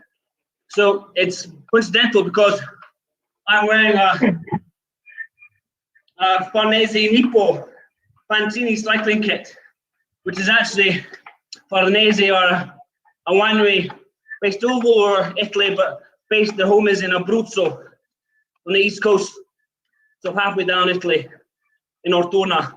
And they sponsor, they've had a pretty prolific cycling team over the years, and you will see Vinny Fantini a lot more because they're the new partner of the new Israel cycling team. So you'll see a lot of Vinny Fantini tops going around. Davey, can I ask a wine question? I'm looking at Ali, and I don't think he's going to be on the bike much longer looking at him. He's his cadence has gone right down. But in a week's time, on Friday night, we've got the Great Doddy Age of finale with the dinner party, where you're going to be bringing some wine for us all to taste in our living rooms at home. Nick Nairn will be doing the cooking, and we'll do it all in parallel. And I gather you'd be particularly keen to have someone who knows a lot about wine helping you. Would Ali McCoist fit the bill, being your stooge for the wine tasting, Davey? Yeah, Coisty, I hear you like a glass, so it'd be lovely to share one together. Maybe I'll talk you through some of the winemaking and vinification of the wine. If he's recovered, Dave, he looks absolutely fucked. It's hilarious. What you've got to do first is you've got to tell him to unmute his feed, Ali. Davey, I heard it all, and may I suggest that you look no further for an accomplice. But in all seriousness, Rob is also correct. I think I've got 15 minutes to go. If I last it. We've got 15 minutes to go with Coisty, and then we lead into Dame Catherine Granger. So, you know what I've got to say, Nashi? A claim to fame. In 10 years' time, I'll be telling the grandkids, I went for a 2-hour cycle with Mark Beaumont, and he never got out my line of vision once. Ali, I see the big gyms. I'm not sure Mark will be boasting just as much the opposite. I see big Jim's on. This is one for Jim and Rob. If a question that came in from a Graham Easton, if Ali was a rugby player, what position would he be? I don't want to stereotype the visuals, but the front row seems fitting. But I did see a picture that was posted on Instagram, which is the Ali McCoist I always love and knew. And for me, I don't know, I'd go, he'd say be a winger, obviously, the glory position, but I know he was a bit of a grafter as well. Stick him in the centre back row, it's much of a muchness these days. But you definitely give the pre-match speech. Scots can give amazing pre-match speeches, don't they? And Ali, I think that you would you'd be at the top of the list to deliver that speech. I'd say before a World Cup final, but I would never have been in a World Cup final. So maybe the game before we played Italy. Well, I can tell you guys, you're obviously well aware I love my rugby, but I played the second half in Rob Howley and Scotty Connell's testimonial game in the Millennium Stadium in Cardiff, and I shared the front row with Tom Smith and Jason Leonard, and that will officially go down as the scariest experience I've ever had in life, never mind sport. I can imagine. There's a lot of smells. There's a lot of smells in that front row, Ali, I'm sure, without being ageist as well. But the older man, more weight than normal. I imagine the smells and the pheromones were significant from the night before. Absolutely. You're not wrong. Jim, while we're on, I'll just grab you. We had Mel on earlier as captain of Team Exiles. How are you, mate? How's it been this month? We've got lots of kids on, lots of youngsters watching. So there's just a whole sort of range of age groups that you've been inspiring along with the other captains. Yeah, I'll give a few lines kind of where I've been this month. You know, one thing, and listening to Davey chat then and listening to him on your chat the other night, just hugely inspired, right? Now, I know we're all in this situation together, but the one thing about Doddy, what he's always done through design or default or whatever, is bring people together, right? So I think for me personally, as a player, playing for Scotland, kind of similar trajectory to Doddy. He was significantly better than me, similar number of caps, more about the personality. For me, watching Doddy do his thing allowed me to do my thing and be who I wanted to be. And then, sorry, go on. Yeah, he's got 10 minutes left. Yeah, so and that's what I mean. I think it's credit to him and the stuff that Davey's doing and Rob, especially in the situation that we find ourselves in. We're all a bit low, right? But we've managed to pull this together. Rob Wainwright, as annoying as you can be sometimes, you're an absolute gent. You look at the amount of people on here, and it isn't just about Doddy and Davey. I think what you've done is brought something to all of us, inspired all of us to get better, inspired all of us to move and exercise. You know, you've brought, without fanboying, guys like Ali McCoy into the network. You know, we feel closer to him, like Lorraine Kelly, some of the personalities that are involved. Well, we probably all needed it. You know, we all needed to feel a bit of connection, a bit of love. And, you know, for me personally, it's been tough. It's been tough for me, and I've still got a job. I'm still working, but trying to manage the 4 kids and not having much human interaction out with that. So this has been a godsend. Yes, there's a competition element to it, which Mark Beaumont has made perfectly clear. How do you compete with the man who cycled the world? But what we've done with the Scottish Exiles is we've gone about our work quietly. We've raised funds quietly in the shadows, and it's for an amazing cause. So, as your captain speaking, as I once was for Spain against Romania for 10 minutes, it's been an absolute joy, a pleasure to interact with everyone on here, everyone in the WhatsApp chat, and to raise money for an unbelievable cause. And, you know, what Donny's doing, and Davey, and Rob Burrow, and anyone who's raising awareness of money is unbelievably inspiring. And it's easy to say that. It's easy to say you're inspired by this, you're inspired by that. But I think we can all say, hand on heart, we can genuinely feel the energy. Said, Jim. Thank you. Cheers, David. 100%, mate. 100%. Brilliant. You got the front row behind you there, Jim. Well said, Jim. Jim, I've muted you there. What I want to ask, Jim, is you guys are all on bikes, we're all running, we're rowing. You touched on there, and obviously follow you on the rugby pod. Give us a bit of relief that we're all having to deal with the homeschooling at the moment. How's that going for you? Shocking. You know what I think as well is, you know, I've questioned myself, how do I want to come out of this lockdown situation? Do I want to come out of it better? Will I be better? I interviewed Johnny Wilkinson yesterday. Really interesting guy, a million layers to his answer when we spoke about the lockdown situation. Didn't understand a word of what he was saying. What I got from it, though, is that you want to come out of this situation better, and whatever that means. And for me, with a homeschooling Nashi, am I willing to sit there and pressurise my kids to do maths, to do science, to do English, whilst being stressed with them? We've got 3-year-old twins. My wife's working, I'm working. Or do we try and make our home an environment that is happy, we're eating healthy, we're exercising, and if we can get an hour of homeschooling in, then great. But what I don't want to do is, I don't want to be having to justify my negative energy to homeschooling, where it isn't a natural thing for us. Like, I'm not an academic, believe it or not.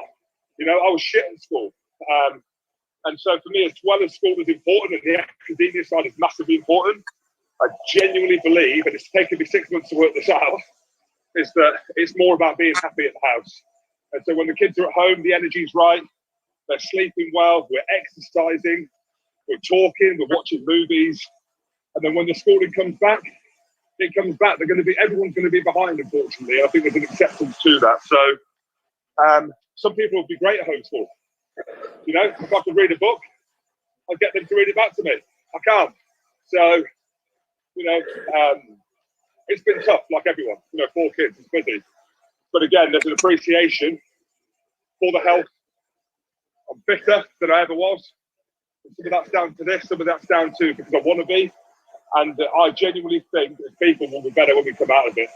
We might not be able to do fractions, but hopefully they'll be better for it. That's it. Well said, Jim. Jim, just I want a last question for you, a last interaction before Dame Catherine Granger comes on. We're both podcasters. Give a shout out to the Dodcast. You've been involved in that and helping Doddie's message across on podcasts. Yeah, well, I fell into podcasting, ladies and gentlemen. I don't know how many people listen to it, but podcast has gone down quite well. There seems to be an influx of podcasting in the last couple of years. It's a great avenue for people to get their voice across there. Some people are comfortable doing it, some people aren't. So I've had a great foundation of podcasting. We've been Nashi in the early days with his, watching his evolve, and then chatting to Doddy and Jill Douglas about what Doddy could do. And is there a foundation? Was it easy to put together? And it was. A few microphones. We met up in Edinburgh, myself, Doddy, Jill, the producer that produces the rugby pod, and Gary Armstrong. And we just sat there, and Kenny Logan, who was a bit worse aware. And we just got the guys chatting, being comfortable, and seeing how it sounded, packaged it all together, and then called it the Dodcast, obviously. It makes sense. Yeah. And you know what? The listening to that is 40 minutes an hour of talking with Doddy's story, his journey, and it's almost a welcome part to everything else that he's doing. But I can't join it online. So, so if you're on the podcast, you go on Apple. Dodcast is fairly simple. They're about an hour long. And Doddy's interviewing doctors, researchers and people, and it's part of his way of talking to a lot of people that are struggling with MND, Davey, that don't have the joy of being part of something like this. So it's another avenue for Doddy to communicate to the masses, and I think there's a few more in the pipeline. So it's the Dodcast. It's on Apple. I can put a link out there on social if people want to find an easy way just to click through to it. But yeah, it's been fast. Thank you, mate. Thank you very much. Now I'm keeping an eye out now for Dame Catherine Granger. I think Ali McCoist. Coisty, are you still there? If he's gone, what a morning we've had with Ali McCoist. I'm here, Nashi, but I'm just away in about 4 minutes. So okay, just to thank everybody for their company, particularly Graham Dodd, Graham Stewart, Isla Grant. I've seen you all, guys. Thanks to your company for the last 2 hours. Well done to you all. Everybody keep it going. What a wonderful effort. Rob Wainwright, if there's a pulse, I'll see you at 7 o'clock. Keep in touch, Thanks for coming along, Ali. Cheers, See you Ali. soon, guys. Speak to you soon. Cheers, Ali. Cheers, Coisty. Well done, guys. See you soon.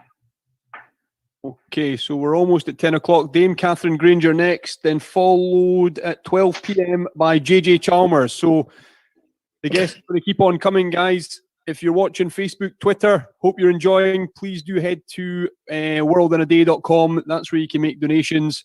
We really appreciate all the support. If you do come on for a chat or anything, remember there's kids and all sorts going on here. No little swears or anything. Oh, and I see Dame Catherine Granger is in. I see her thumbs are up. Is she unmuted? I am unmuted. Can you hear me? Hello, how are you? I'm very good, thank you. I must admit, I've not long gotten a bike, so I look a little bit fresher than Ali McCoist does, thankfully. But I'm going to look like him very soon, I bet.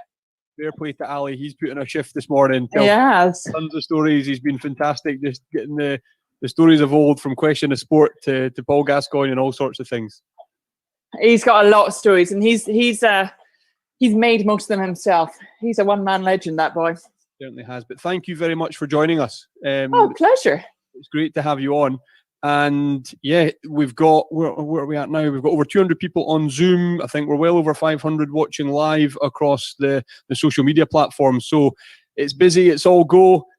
Throughout the month, obviously, you've been involved with Doddy Gump and things that have been going on. You've been seeing everyone doing their miles. Do you know what? One of the best things is seeing the sights, because I don't know what, I mean, we're all seeing this, aren't we? We're all a bit stuck in lockdown, and there's not many options to see a change of view. So actually seeing what everyone else has been out and about doing, and beautiful Orkney, Shetland. It's a long time since I was up there, but God, it's like having a little holiday from my own living room. So big thank you to everyone who's posting stuff, because it's quite refreshing to change the view. It's fantastic. And Rob and Mark and what they've created today, but let alone what's happened this month, it's got a lot of people moving, as you are saying, and what Jim Hamilton said previously, that I think a lot of people have probably needed this. It's given them the boost, the kick to get out, get fit. It'll help with mental health, but let alone raise as much money as possible. And we're over £870,000 raised already, heading for $1 million. So it's just been an incredible month so far. It's amazing, isn't it? Because I mean, having a fundraising target gives you such a sort of purpose. And I think we're all the same. We've done this, we've done the whole, we've done the lockdown thing for a long time now. And I think we saw in the first few months, in the sort of spring last year into the summer, better weather, everyone's out doing stuff. But coming up for a year, we're a bit over it. So I think something like this, having a real challenge, and again with other folk, it's so good to get on Zoom and seeing other faces, because there's a lot of similar faces I'm seeing at the moment at work. So it's just like, you just feel like you're doing something important with other people and feeling good while you're doing it. There's nothing quite like those endorphins coming from exercise. So I think having a reason to do it is so important, because otherwise it's easy not to do it, isn't it? It's just easy just to let the days go by. Absolutely. Now, when we started at 6 a.m, Mark Beaumont was giving hints and tips, obviously travelled around the world, breaking world records. Yourself in your Olympic career and things like that, what advice have you got for the athletes today that are going 240 miles, or anyone that's dropping in just to put in some miles? What sort of techniques and things would you use when you're maybe approaching Olympics, going through training camps, just to keep going, and how to endure? Yeah, well, I mean, my God, I would bow down and respect any of Mark's tips, because he's the man who's done this. For as far as endurance goes, he's sort of set whole new bars of possibility. So I'm sure he was brilliant. But it's whether you're doing this as a one-off, whether you're doing this as part of a bigger thing, or it can feel quite daunting, or it's different. But one of the big things is, certainly when we're aiming for something like the Olympics, is it's really exciting to have a kind of big challenge that scares you. So people signing up to 240 miles a day, that scares me. It's the reason why I'm not doing it. But there's it's a really daunting challenge. And it's really great to have that, because you kind of need something that inspires you and lifts you, and when you're feeling up for it, really excites you. But in all honesty, even those of us going for, and it's our job to go for the big Olympic goals, some days it's just hard. Some days it's, you just don't know if you can get there, you don't know if you can do it. And you have doubts and you have self-doubts, and that's incredibly normal.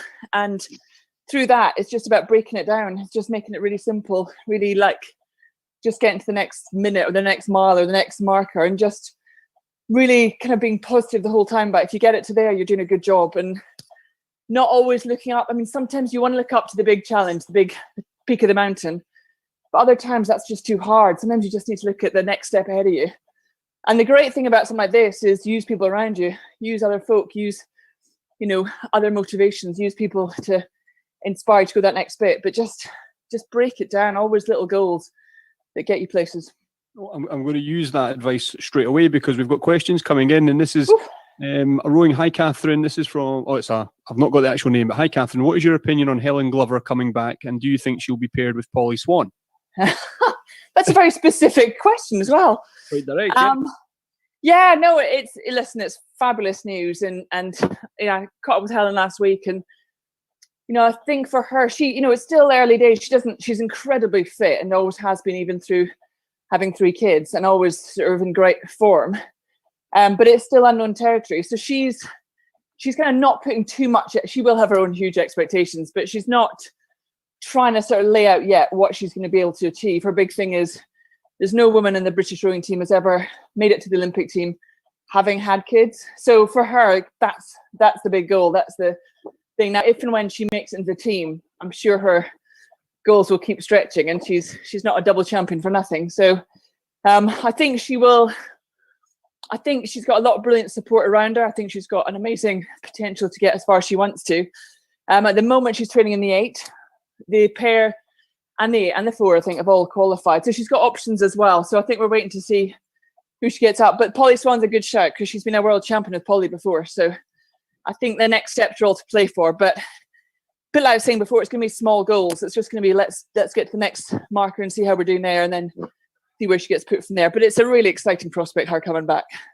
Now, a lot of the guys and girls cycling away today, they're going to use different techniques to get through this. They're going to be sort of falling into our conversations. They'll be going into their own headspace. I think I listened to a podcast that you were on, and you had a relationship with music through your career. Did you turn to music to get rhythm in the rowing when you were rowing and all those sorts of things? What sort of technique? I love that. A relationship with music. I have a relationship with music. I mean, like most people, probably all your life, don't you? You start as a young thing. I have a bad relationship with music as well, because when I was in primary 7, there was only me and one other girl who were told not to join the choir. And don't often get to talk straight about these feelings that still cut deep many years on. But yeah, so ever since then, I've had a quite crippling fear of singing publicly. So it takes a good few drinks to get that out of me. But I've always loved music. I love listening to music. I'm also not a great dancer, but I love dancing on my own or, after a few drinks. But I love music. And for a lot of training for rowing is monotonous, if I'm honest. It's, in the boat, it's fabulous because it's so distracting. But on the rowing machine, it's a bit like being on a turbo for a long time on a bike. The rowing machine, it's just stroke after stroke. It's just hard going, and there's no distraction. You don't see anything, just you and the screen. And for that, we always as a group, always listen to music. And sometimes we did it as a massive group like this, one huge playlist going out and everyone listened to it. But many years on the British rowing team, there was a range of musical tastes, let me just say. So quite a lot of the time, headphones were a lot easier. And then just listening in and losing yourself. But I found music something really, in a positive way, very distracting. You can listen to other things. You can listen to it and think about other things. You can change the speed of the music. Or I found it a really, and there's kind of tests. There's a lot of scientific studies showing that people can usually go for longer and more intense with music. So it's definitely a sort of positive distraction. You mentioned school. Am I right in saying that you came out of school with a black belt in karate? I did. So when I was at secondary school, I always loved sport. I was, like most people, good at some stuff, awful at other stuff. And remember we did some awful modern dance, and that was not my strength. And so anyway, like a lot of activity, a lot of sport. But there was always lunchtime classes and after school classes and all that. And my big sister actually was always much more of in a way, ironically now, much more involved in joining stuff and doing stuff, really into her sport. And I remember once my mum and dad sitting me down going, you need to join something, you need to do something. So I joined the karate club because that's what my big sister was doing. And the arts teacher at our school did it at lunchtimes. And so I just started as a sort of white belt and with some mates. And then gradually they all dropped out. And I loved it. I think martial arts, there's an incredible, there's a really amazing philosophy behind it. There's a real physical, mental, but kind of spiritual ethos behind martial arts, which I really loved. And the training I didn't realize at the time, but it gives you amazing kind of mastery over your body and movement and timing and strength and all these things. And obviously you can go through the colour of the belts. So I kind of, was just going through one belt at a time. And then in my last year, my 6th year, I got a chance to go for my black belt grading and got it. And I was the first pupil that my art teacher had taken from white through to black while I was at school. So at the end of it, I was given a bottle of wine from my mum and dad to go in and say sort of thanks to him. So I got a little thank you card and said thanks to Mr. Davis. And he said, oh, hang on, I've got something for you. And he went off into the back cupboard by the art class. And he was by then like a 6th dan. He was a really, really, really high level karate instructor. And he came out with his very first black belt he'd ever got himself. And he said, I want you to have this. And I've got it upstairs. It's the kind of thing if the house was on fire, I would go and get it because it meant so much to me. And I mean, my God, I think all of us at the times, whether it's teachers or parents or coaches or volunteers and stuff, we probably have no idea at the time what they're doing for us and what they're giving us. And he gave me so much confidence and focus and kind of just enjoyment for sport that I just carried on the rest of my life. So many, many years later, when I then, when we were leading up to 2012 London Olympics, I got a chance to do a leg of the Olympic torch relay, and I got to nominate someone to do a leg as well. So I hadn't spoken to him in like 20 years. And I went and found my art teacher, and I gave him a leg of the Olympic torch relay, and he got an Olympic torch for it. So I felt I finally paid him back 20 years on. Fantastic story. That is a fantastic story. And the moral of the story is don't mess with your art teacher. You know? Yeah, and do you know what? I haven't done karate for a long time. If I go and do school talks and stuff, it's quite handy starting with I've got a black belt. It just quiets them down a little bit, and yeah, I'll bet. You get a little bit more. Yeah, they're a little bit more in line. And were you rowing at that time when you were leaving school? When did rowing really come onto the radar? Oh, rowing was mad for me. So I grew up in Glasgow, and obviously, I mean, there's rowing all over the country, clearly, but the River Clyde has such a big history in rowing, and it kind of where a lot of the original clubs began. And my next door neighbours, when I was growing up in Glasgow, were huge into rowing, and every weekend they were down at the rowing club, down at Clydesdale Rowing Club at Glasgow Green, and every time they were saying to my sister and I, you must come down and have a go, we're both quite tall, it's a very athletic kind of sport, come down and have a go. And I was like, no. And then my next door neighbour said a son the same age as me, we're in the same year at school, and he'd come round and he'd like show off all these blisters and calluses and be like, come and have a go. And I said, like 16-year-old girl, you're like, no, the blisters and calluses aren't really doing it for me. So I never really did it. I did it once and never thought I'd do it again. And it wasn't when I went to Edinburgh Uni that I kind of got enticed in at the infamous Freshers' Fair, where you join every club you never knew existed, and very naively sort of signed up thinking this could be a bit of fun, maybe alongside get my degree, and then it took over about 20 years of my life.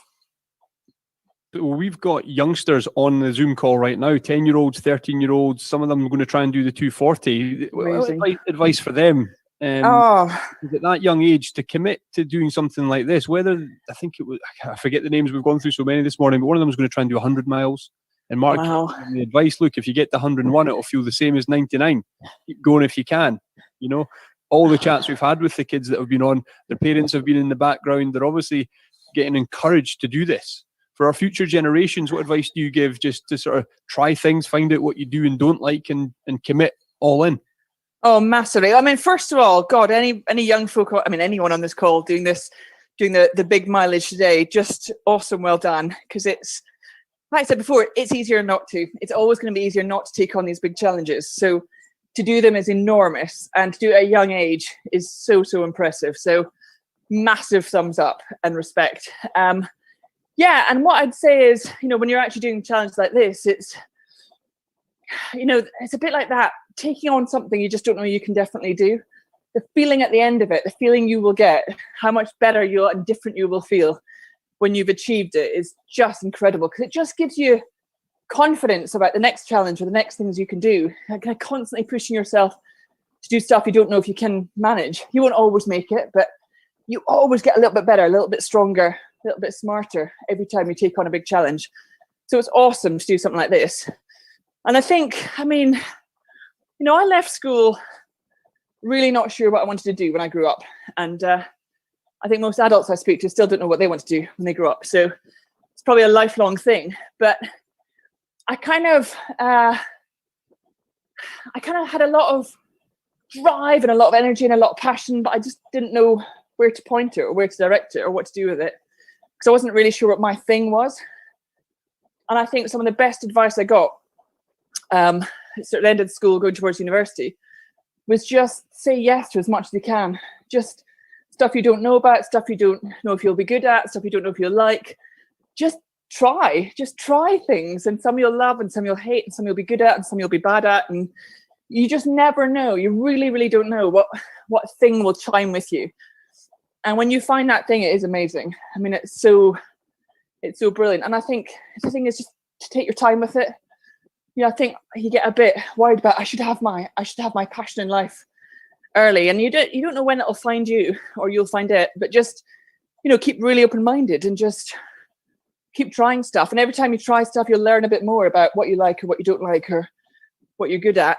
And I mean, that kind of got me on my path that I never thought I'd take in life, and got me to all the Olympics. So it's, yeah, and I still, you know, even now when I stopped rowing after the last Olympics, there was still a sense of, well, now what?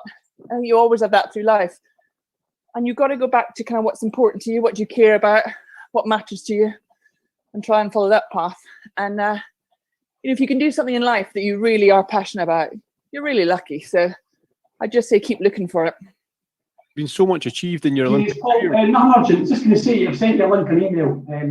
Sorry, I just unmuted somebody there. So much achieved in your Olympic career. Can you take us to London 2012? And Happily. That's the year as well. Am I right in saying that you completed your PhD that year as well? And there was a lot going on. That was a busy year for you.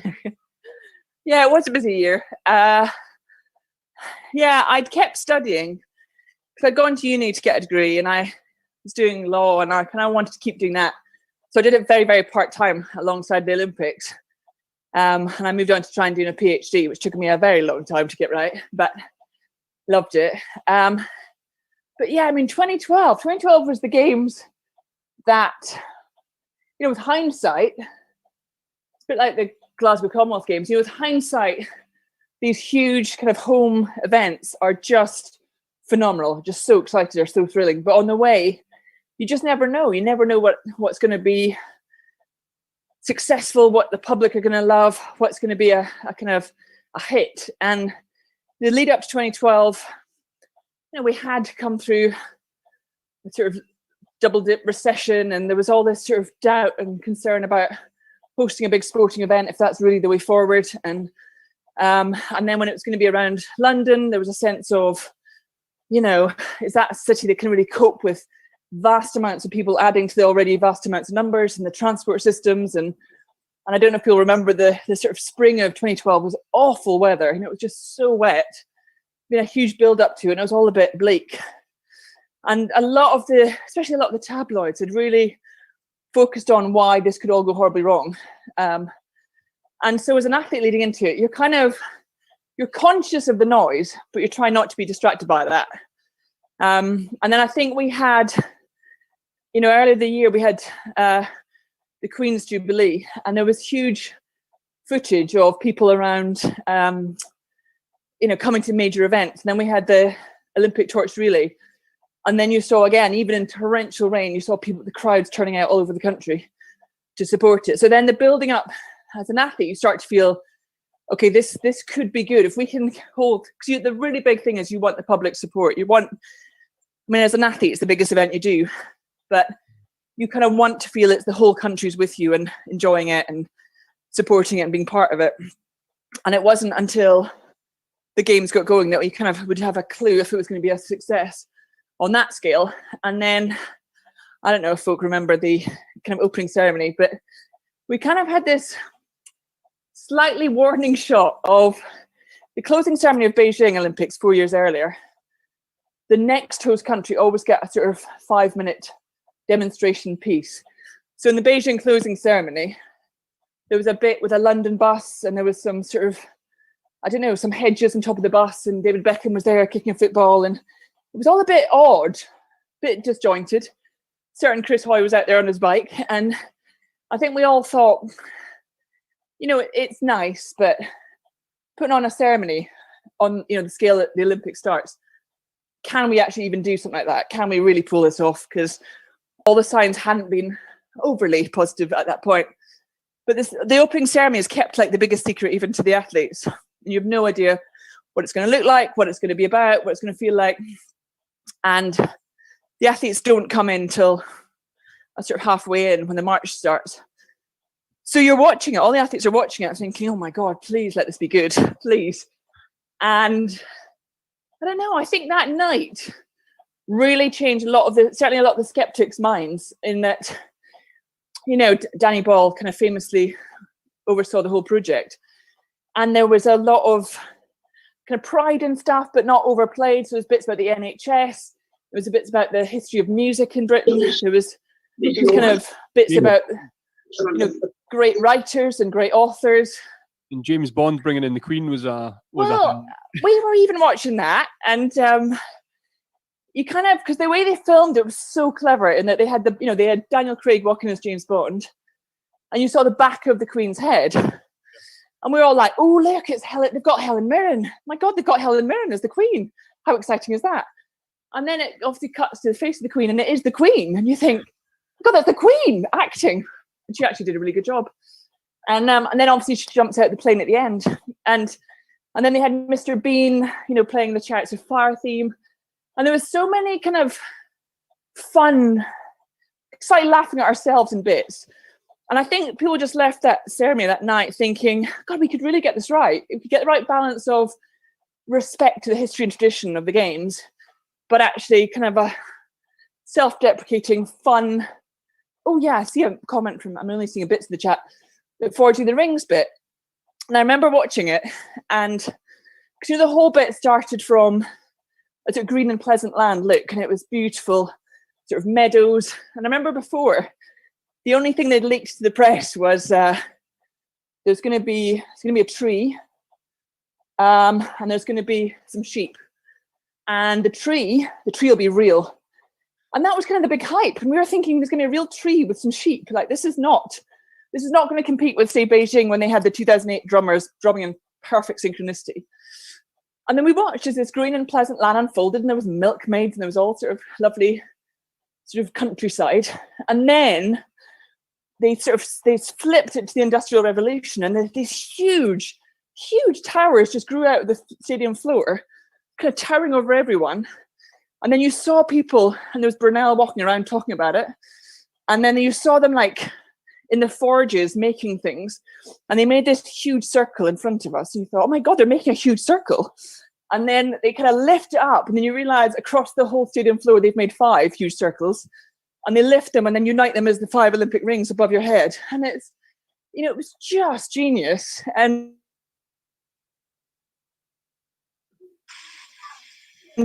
experience of those games. And I met a woman who was like, do you know what, I'll be honest, I was the biggest doubter. People were saying to me, you're having an opening ceremony party, and I was saying, absolutely no way. Hate the games, hate sport, waste of money. And she said, halfway through that ceremony, I phoned up all my friends going, right, tomorrow night we're getting together, we're having, we're going to watch the start of the games. And I think it really was, for those moments, there's a real kind of hearts and minds bit of you want to celebrate the best of people, and I think they just got it spot on of fun, excitement, drama, history, kind of, I don't know, I just thought it was brilliant. So that was an amazing start to the games. We've got Mel Nichols, Paralympian. She's hand cycling today, and she is part of Team Exiles. But she's just mentioned, she said everybody doubted the London Games, even some of the athletes, but no games will beat it.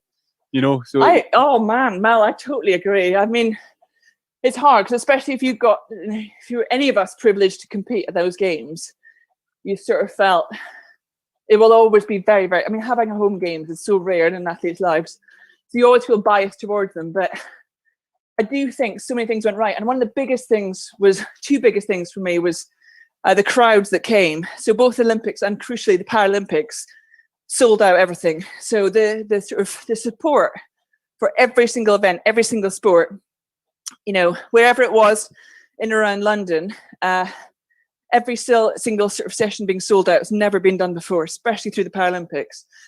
But also the games makers, all the kind of volunteers that signed up, and meant that if you were there, and I went back to watch a lot of the Paralympics, and if you were there as a spectator, whether you're queuing or waiting to go in or waiting to come out, 80,000 people entering or leaving a stadium, all these brilliant games makers were there, kind of like the happiest people I've ever met in my life. Don't know what, I mean, they genuinely were just high on life and just like beaming and, oh, come with me, let's have a dance while we're waiting to go in, or let's queue for the tube, but let's go on a conga, and just little things that really lifted. So even waiting or queuing was fun, and you just thought, it's again the power of volunteers. It's a bit like today, the power of people giving up time and energy to do something bigger than them.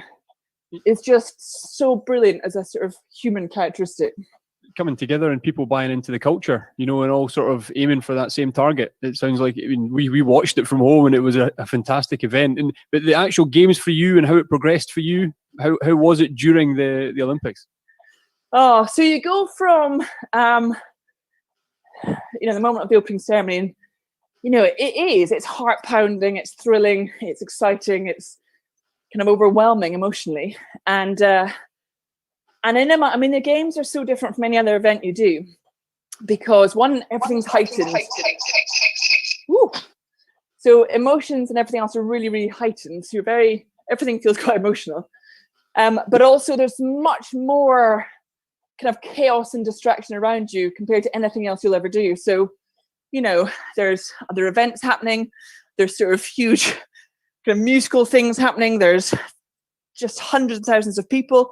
There's much more media coverage and interest. I mean, everything is there to distract you from what, as an athlete, you're ultimately there to deliver a performance, and that's what your job is. So you kind of have to decide, how much you're going to let in that excitement, that adrenaline, that thrill, that this is so unique an experience, and how much you tone that down, because ultimately, for us, the rowing lake is still the same rowing lake as it was 2 weeks ago, or the cycling velodrome is still the same distance as it's always been. And a lot of things you need to familiarize yourself so that you're not too distracted by the kind of scale of the event itself. And so we went from the opening ceremony, and then the rowing team sort of starts competing the next morning early. So you have to almost kind of really quickly bring yourself back down to earth, and this is focus on the job you've got to do. And then we were staying outside the village near the rowing lake. And the biggest difference for London was obviously we could watch all this sort of local TV. So usually, if I was in Beijing or Sydney or anything else, it's a different time zone, it's a different language often. Suddenly you're watching BBC One, BBC Two, ITV, Channel 4, all your normal channels, and you're reading the normal papers, but it's all about what you're doing. And that can be like really very different pressure starts coming in. So, I was with Anna Watkins, the two of us in a boat, and, we kind of agreed we would watch, because you do want to support your team as well. So we'd watch events, but when it got to the rowing finals, we'd watch the finals, but we wouldn't watch the medal ceremonies. So we wouldn't actually watch, because that's the very emotional bit. So our final was going to be on the Friday. And again, although it was a very, very successful games, it's easy to forget it was a very slow start, relatively.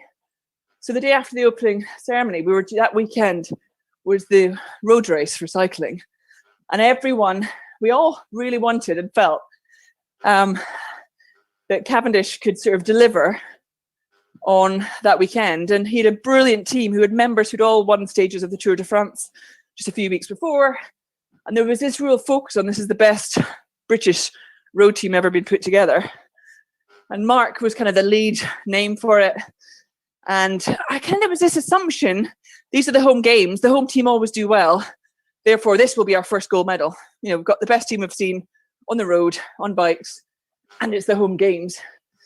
And it's quite a long race. And as the kind of hours went by, you kind of slowly realize actually they weren't in a winning position, and they wouldn't be. And sadly, they didn't, and he didn't get his medal. And it was quite sobering as an athlete to the reality check of this is the best games ever. This is the biggest moment for us. But it's not going to be easy. And actually, as a home athlete, you'll be the target, and people can take the home favourite down at the home games, and that's a huge scalp for people. So I think early on we kind of thought brilliant opportunities, but actually still hard to deliver. We got to like the Wednesday morning of the first week and still hadn't won any gold medals. And it was it wasn't turning quite yet, but there was a bit of chatter about, will this really be as good as we hope? And then Wednesday morning, we had Helen Glover, we spoke about earlier, and Heather Stanning going out in their pair. And it was their first Olympics and first Olympic final. But it was very much predicted they would win the first gold. So there was like royalty in the stadium. There was like kind of everyone came to Dorney Lake to see if this could be the change of mood and suddenly would get the gold medals. And they put in a storming performance and won the most incredible gold medal. And then that afternoon, I think Bradley Wiggins won his first gold. And then suddenly, kind of from then that day on, everyone started winning. And Anna and I kind of were racing on the Friday. And we were still trying to keep in our bubble and not get distracted by all this great success going on. And we were like, when we're in our little hotel room, we'll just, keep it low key and keep it really focused. And I remember the night we went out to train after Helen and Heather had won, we walked out and they were in a room next door. And the Spears in our team had come and put balloons on the door and streamers and banners kind of saying Olympic champions and congratulations. And there's this horrible moment where you've still got to go through all that and you're watching, so jealous of other people who have been there and done it. And they were on the evening news kind of at the palace and things. So it kind of crossed that moment into the wonderful sort of successful life afterwards. And meanwhile, we had still kind of 24 hours run up to ours. So you have to again make it really focus on what we're doing. And then you get the morning of your Olympic final, and it is, the second you open your eyes that morning, you know exactly what it's about. You know exactly what the day means, and there's no pretending it's anything other than the biggest day of your life. And I remember we went around the hotel, went down to breakfast, all the rest, and it's incredible. Lots of people, we just are part of an amazing team. So physios and nutritionists and strength and conditioning and coaches and everyone, psychologists, and everyone we saw, no one actually said much, no one spoke, but everyone just sort of nodded quietly as if like we know what this today means. So you had this sense of this immense moment building. And then it came to, the moment you put your boat on the water to do a warm up for the final, and you've got half an hour to the final start line, and you row past or behind the main stands, and the stands at Dorney Lake were the loudest place I have ever been, and that even beats, all my clubbing in the early days in Glasgow. That beats being next to those awful speakers where all you can hear is thudding through your whole body. It was just this incredible noise from the crowds, and the biggest difference was not just the volume, but the kind of passion that was behind those crowds. I mean, the crowds were phenomenal. And at the rowing lake, there were loads of metal benches. So people were stamping and cheering, and it was just this deafening noise. And then we row 2,000 meters away from that to the start, where the start is the opposite. It's deathly quiet. And then you do hear your own heart pounding and trying to control your thoughts and trying to stay focused on what you need to. And at that point, it was really important for both Anna and myself not to be thinking about kind of the enormity of this moment, just to really focus on the job we had to do. And then we just had the most amazing race, and one of those privileged ones that you lead from the first stroke to the last stroke. And finally, I got one of those shiny gold medals. Do you remember the race in its entirety, or did you lose yourself at any point, as in the rhythm, as a lot of athletes talk about? Yeah, I don't remember it.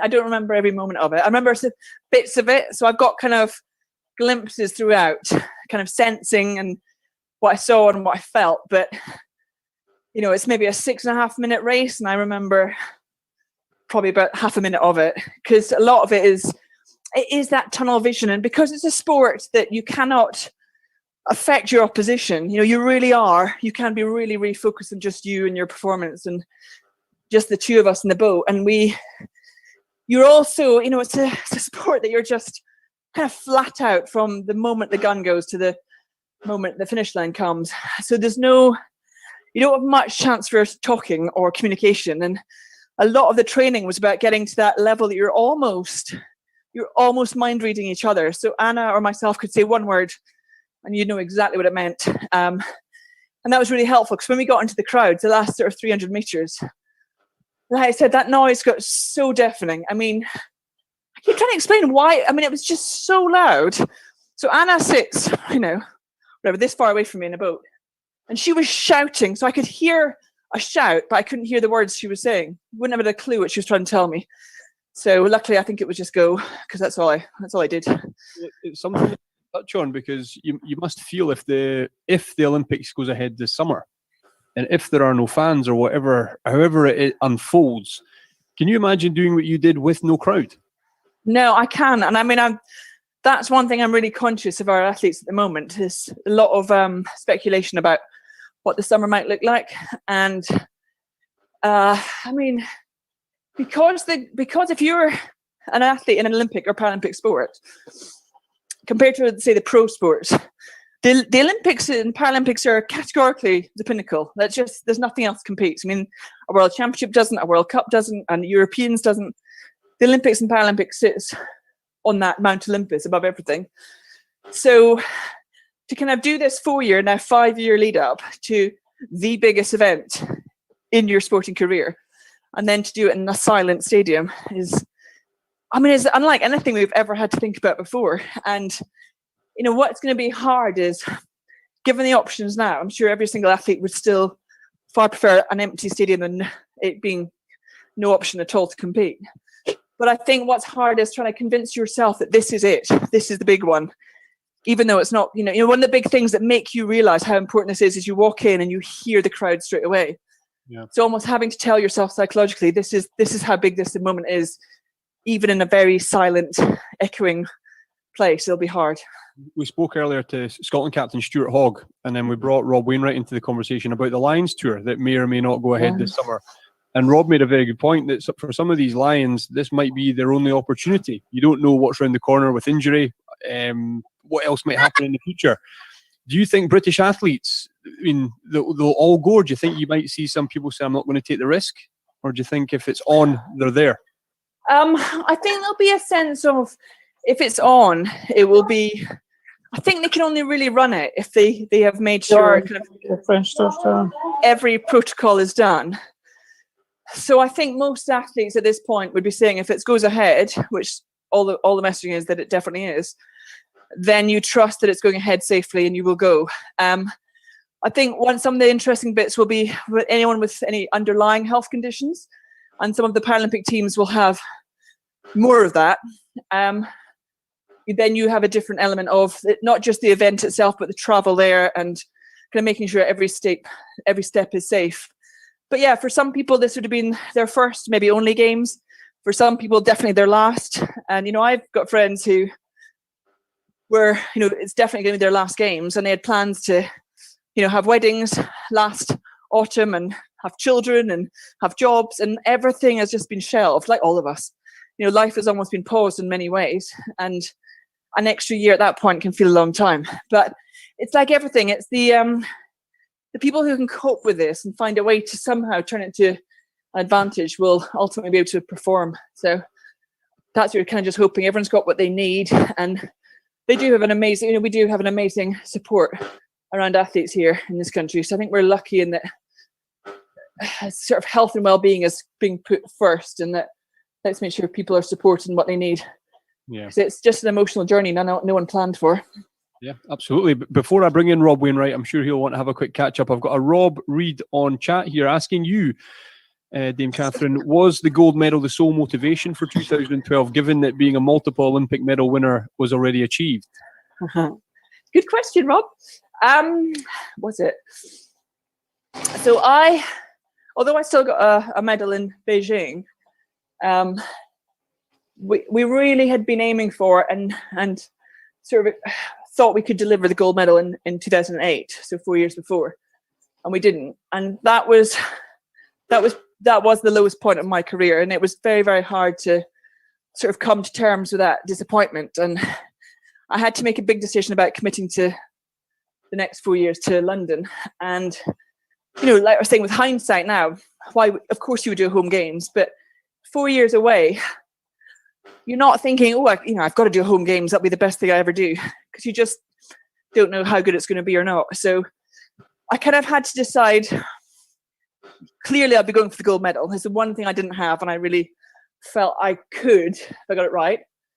But it's how do you balance that with not having it becoming such a kind of weight around your neck that it becomes too much to deal with day in, day out. This sort of can't you deliver a gold medal. So I think I made the commitment to London knowing that very obviously I'd be aiming for the gold and it'd be about delivering that. But as soon as I kind of committed, and as soon as Anna and I got in a boat, and as soon as we accepted, we both really strongly believed we could be the best boat in the world. We had the ingredients right. Almost once we'd sort of got that, you could let it go.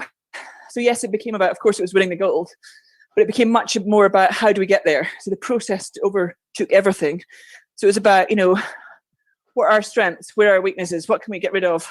Where can we be better? And we were very, very physically well matched and very strong, but we didn't want to win just with power. We wanted to win with being also the best technical athlete. So we kind of got our technique right up where it needed to get to. And I think we had a lot of fun. We really enjoyed it. We had a lot of fun just figuring out kind of almost making sure the armor was as strong as possible. We had no weaknesses between us. And then it became a real excitement of every time going out to see what was possible in a boat, how fast we could make the boat go, how fast we could race, and how clever we could be racing. So ultimately we knew that would deliver the gold medal. But in a weird way, we could sort of let go of, you know, just the gold. It was all about kind of just about going the fastest possible in a boat. And ultimately that would be the delivery of the gold. So it's a kind of weird mental switch, but yes, it was about committing to the gold medal 4-year build-up, but also it was about sort of not letting that sit and obsess over everything you do, because it's actually the excitement of just creating that fast team that was the thrill. Yeah, fantastic. Great question, Rob. Thank you for that. Rob Wainwright, are you still with us? Where is he? Catherine, you might not have seen it. 6 a.m. this morning, I'm telling everyone Rob was topless, sweating like a bear, giving it Yaldi up in call. Just a usual Saturday morning for Rob then. Saturday morning. Hopefully with a dame in the house, with a dame in the Zoom, I've put my top on. You've gone formal. I've gone formal. I've got my Cali Reds top on, which is what the new Northern Midlands became afterwards. Some of the rugby guys will remember that. This is the collector's item now. Of course, I couldn't stretch to my iron brew top, very classy, as befits a dame there. Well, exactly. I don't. I mean, other soft drinks are available, but I don't always get to crack out the iron brew. But none of them will rot your teeth quite as quickly as that. Or give you such good hangover cure. I'll give you that as well. Yeah, it is. It's a very Scottish drink. What are the snacks? What are you going for there?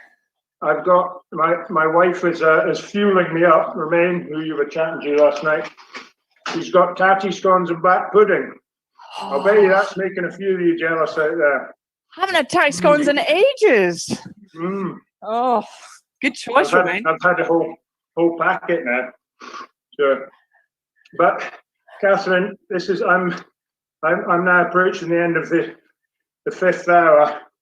I'm being towed along by my pal John Ho, who's very kindly doing a lot of work for me on Zwift. And listening to you I've been in a Zen-like state of trance. Your voice is extremely pleasant to listen to, and just a fascinating topic. It's like a fireside chat, hearing how it was, and a real privilege to get that insight. And just to have the time for you to just tell it as you remember it. And I think I speak for everyone here who's been on the bike for 5 hours. It's just been the perfect tonic. Thank you very much. Well, even if it's like a bit of music, you can just tune me out and keep your legs going, and I can have, you know, slightly meditation background. She's still droning on about the games. That's fine. Droning. No, you've got the perfect voice. You're the ideal 10 a.m. guests because we could leave you to it. You just kept us entertained. Whereas with Coisty, they had to be cut and thrust. We had to get busy, but it's just such a lovely tale to hear. And all those wee facts, a lot of cyclists here will remember, Cav and the British cycling team at the Olympics. And we all kind of forget about how hard the first week was and that's why it was so incredible that it built and crescendoed with Super Saturday, with the 3 golds on the track. And it was such a great memory. And we were living in a caravan down on the beach. We'd rented our house out, and I used to have to come up to the people who were renting the house on some spurious charge every morning, try and find out what was going on at the Olympics. Oh, I've timed it just right. Look, Catherine's rowing. And I know it was emotional for you, but it was an incredibly emotional thing for us. And as one gets older, one cries a lot more as a man, but definitely misty eyes back on that day as I accepted I'm sure it wasn't reluctant hospitality of the people renting our house and watched you race. Do you know, one of the lovely things was a bit like, saying when you're competing, it is that bubble mentality of, you shut everything else out. You don't want to be too distracted. We didn't watch the kind of news the day of our race, didn't sort of look at social media, didn't even have, in fact, both Anna and I went back to, we bought online, just really cheap old style phones. Just, just little flip phones, pay to go ones, that we only gave the numbers out to kind of family, our coach and each other. And that was it. So that we didn't even have other messages coming in. And because even the best willing messages in the world, when you're really in a highly emotional state, can be the ones that just tip you over. Almost feel being too nice. It gets even more emotional. Yeah.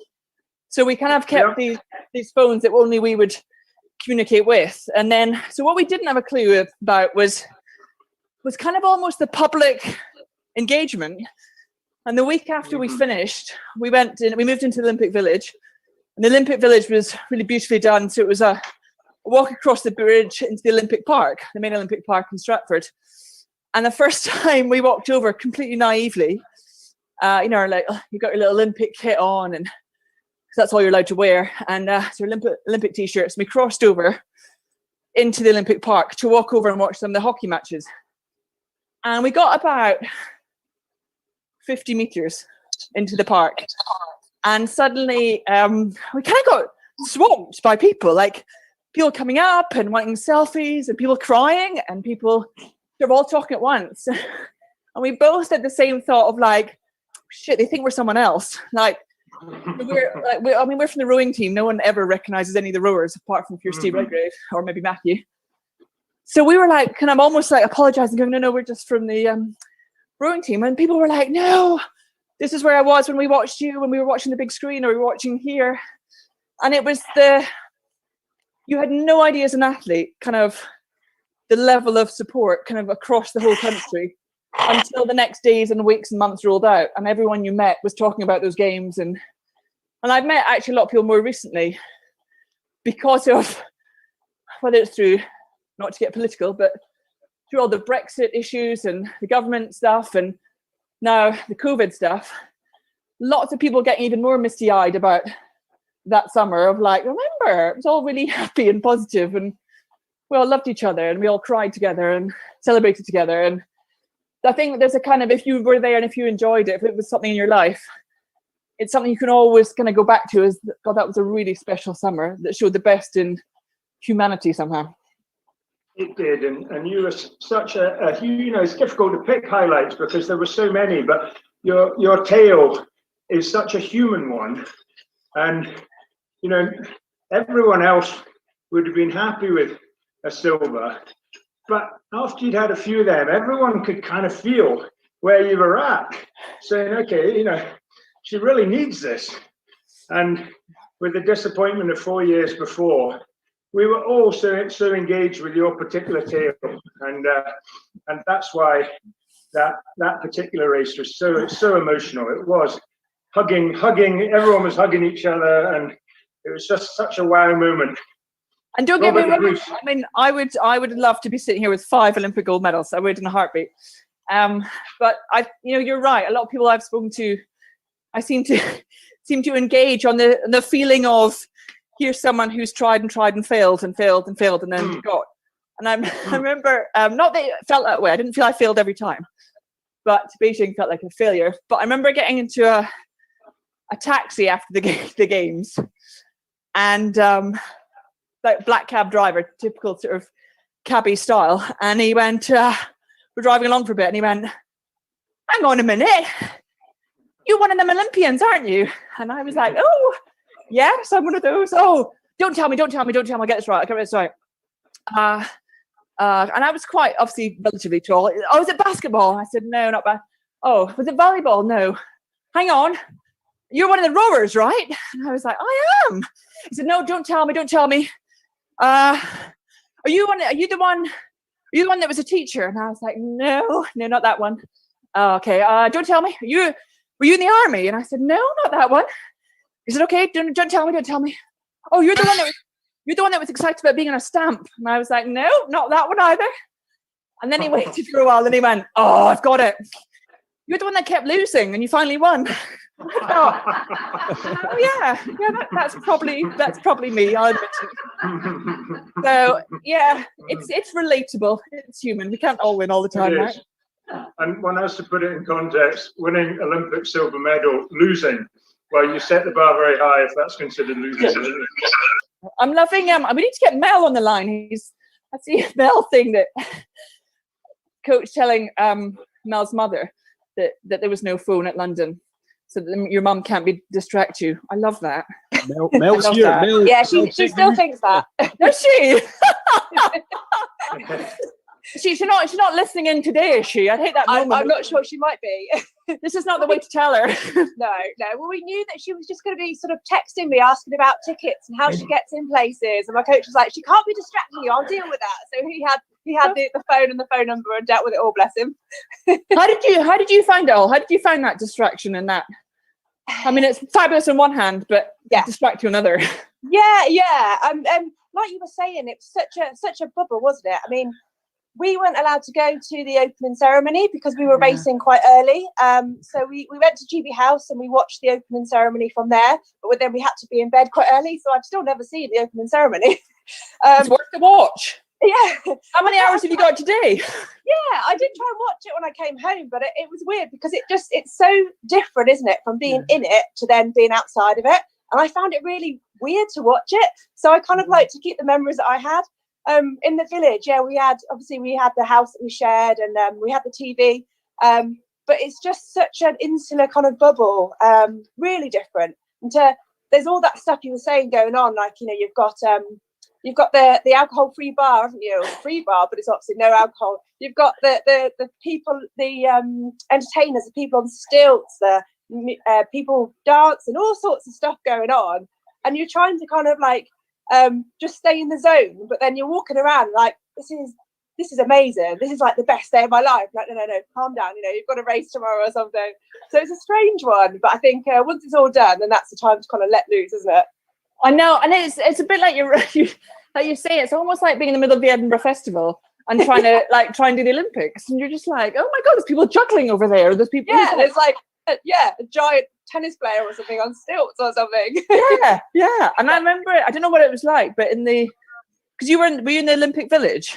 Yes.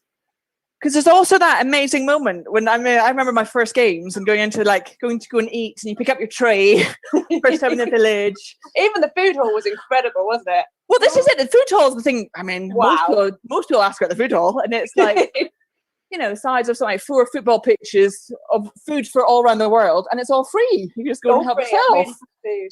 Dangerous. I mean, dangerous. And McDonald's at the back there that no one's allowed to go to. I know the McDonald's that clearly is clearly the sponsor of the games, and obvious choice. And I remember we're all like, no, you cannot go to it until you finish your competition.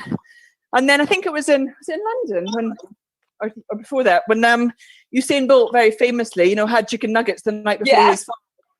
And everyone's like, well, if he can do it, chicken nuggets, here we come. Yeah, they had chicken nuggets, didn't they, there, just for him, I think. But even that, you know, you walk in and you just see like famous person after famous person. You've got a twin, Lisa. Exactly. Yeah. It's so surreal, isn't it? Yeah, it's just awesome. And when you were saying about distraction, because I know that so our first heat in the stadium, it was something like a Tuesday morning at 10 o'clock. You know, didn't expect anyone to be there. The warm-up event, obviously nobody was there, but didn't expect anyone to be. And I remember saying to myself, you know, you're going there, you're there to race, so just, you know, head down, get the race done, that's it. And I did focus, but I remember going in, and before even sort of getting into the stadium, you hear people shouting your name, which is really weird to start with. And then just getting in there, and the sun was blazing down, and you just can't help but look around, you know, although you've got to stay in that moment. But then you just look, and you're like, oh my goodness. And it's just packed and absolutely incredible. Was it similar to you when you got on the lake? Did you manage to take anything in? Yeah. Couldn't I mean, you couldn't not, in a way. Yeah. It was so much. But I remember we were training in Italy. I remember I mentioned all these places as if we could still travel. I remember Italy. And we were training just before the game. So it was kind of almost like we'll go away, create our own bubble in Italy when this sort of hype is building in the UK. And then we'll just fly in and compete. And so we were doing one of the training sessions on the lake, beautiful, beautiful Italian lake. And they were like, right, we want to do a session that will try and recreate the distractions you'll feel at the games. So, you know, we had someone come out in a little dinghy and kind of do like donuts basically in the water to create like waves and wash. And we had some people on the side, like, you know, those things you can turn around and make deafening noises, and almost like Vuvuzela stuff and horns going and all this to kind of, can you still focus? And it was brilliantly intentioned, but there was like maybe 8 people doing it. And then you go in front of, the lake with like 30,000, and you just think, yeah, the one thing I think as athletes, none of us could prepare or practice or rehearse. No one expected that. Is that scale. You can't compete with that. But I think most people I know just thrived in it. You just felt. I was going to say, did you find that intimidating at all? Because that was actually my first time representing Great Britain was at the Paralympics. You know, crazy. What? But but it felt like I'm jealous. You just go straight to the top. I started at the top and then work my way through. But yeah, it just felt like the biggest ever hug. You know, it didn't feel intimidating whatsoever. It was home games. You were their athlete, and it didn't matter what happened. It was just absolutely the best feeling ever. Oh, I remember Anna and I sat down, and we kind of were like, let's try and in advance kind of see any key moments that could become kind of quite intimidating or overwhelming or distracting or quite negative pressure. So we decided it would be, we first flew into Heathrow. We first landed after being in Italy.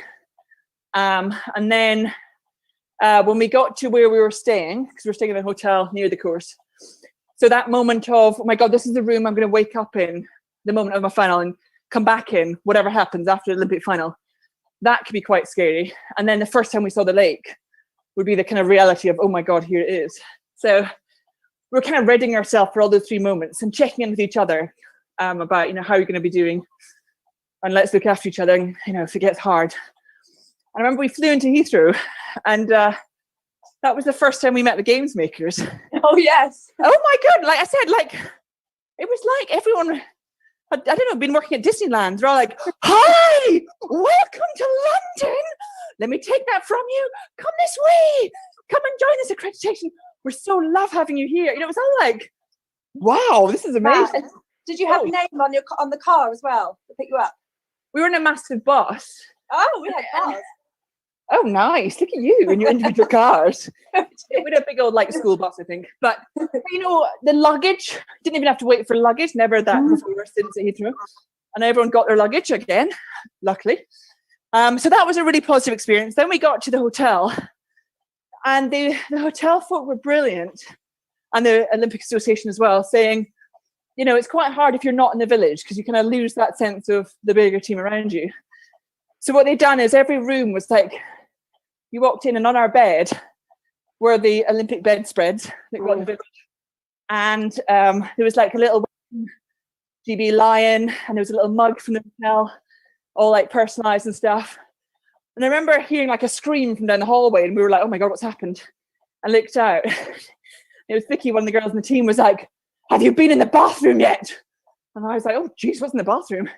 And there was the infamous sort of toweling bathrobe with the Team GB and the Olympic ring on the back of it, which is still like the go-to best steal of the games. And so kind of the hotel was amazing. And then we went to the lake finally that afternoon, and we're like, okay, here we go. And they put huge barriers around it so you couldn't see it. And they kind of went through all the security, walked in, and then we just saw, I mean, they basically just sprinkled the fairy dust over it, and they put Olympic rings on the bridges, and they brought the mascot, like 8-foot tall mascots down the course, and all the stands have been put in place. And it was just totally thrilling. It was just like, oh my God, this is like our playground. And we'd watched such a sense of kind of pride in our biggest opposition were the Australians, and they were very brilliantly Australian about, we're coming in to spoil the party, and they were really kind of proactive about, we're going to come and beat you. And I'd done all the interviews saying they're going to beat us. And Anna and I both stood there in silence watching the lake, just thinking, you know what, if they're going to come and beat us here in our home ground, they better be bloody good, because we're not giving this one up. And it was just a sense of, these are our games. I loved it. Yeah. Wow. What was it like when you first went to the stadium? Oh, I mean, I had planned to go and watch some other events or outside of the stadium, but just being in the stadium was just incredible. We obviously had the Paralympic torch there. So even just, I mean, when I see pictures now or footage, I get that feeling, I can feel it. I can feel the warmth and the atmosphere. And I think I came off my first race and said, I feel like I'm a rock star, because that's kind of the feeling that you've got, it's just like, it's that when you're at a concert, which is a while since any of us have been to a concert now, but that kind of, it's not just the noise, is it? It's the feeling that you get. And that's what I remember, having that packed out stadium, the noise, the feeling, the flames, just amazing. So every chance I got, when I could, then I'd go and watch, obviously, my teammates at the stadium. You had Super Saturday, we had Thriller Thursday. I was lucky enough to race in my final on the Thursday. So wow, what memory. I was in the stadium for Thriller Thursday, and it was, in a way, the Paralympic crowds were even more kind of vocal and supportive. Yeah, I thought they were, I mean, I don't know, somehow another level. Just were truly astonishing. It was amazing. I think everybody was so down on the games, and then obviously to see the Olympics, I think people that had missed out felt a bit like they massive FOMO, hadn't they? So they tried to, everyone else would have got tickets for the Paralympics. It was just, so if that was your first kind of pulling on the GB shirt, was that not a bit of a worry of like, well, where now? That was kind of where I started, I suppose, where my racing career kind of properly started. And then it just carried on. But I remember going to the games. I mean, obviously, I put everything into getting selected, but I had a massive sort of crisis of confidence when I did get that call, a month out from the games, and then I suddenly thought, oh my goodness, I can't do this, and it's that sort of, what am I doing? And I remember going in and having my games coach and sort of saying to her, what if I just freeze on the start line? What if I can't move my arms? And she was like, that won't happen. But yeah, it's a worry. It's so weird, because I spoke to, Anna and I obviously spoke through the whole thing. And then maybe a year later, ages later, we were sort of talking about the final day as well, again. And we were just, I can't remember how we came up in conversation, we were chatting about it. And she said, my biggest fear was if I sat in the start line, I just couldn't remember what I needed to do. I was like, I am so glad you didn't mention that at the time. Like, this is not what I thought you'd be going through in your head. She was like, I just thought I might go completely blank on what I'm supposed to be doing in a boat. Yeah. Oh my God.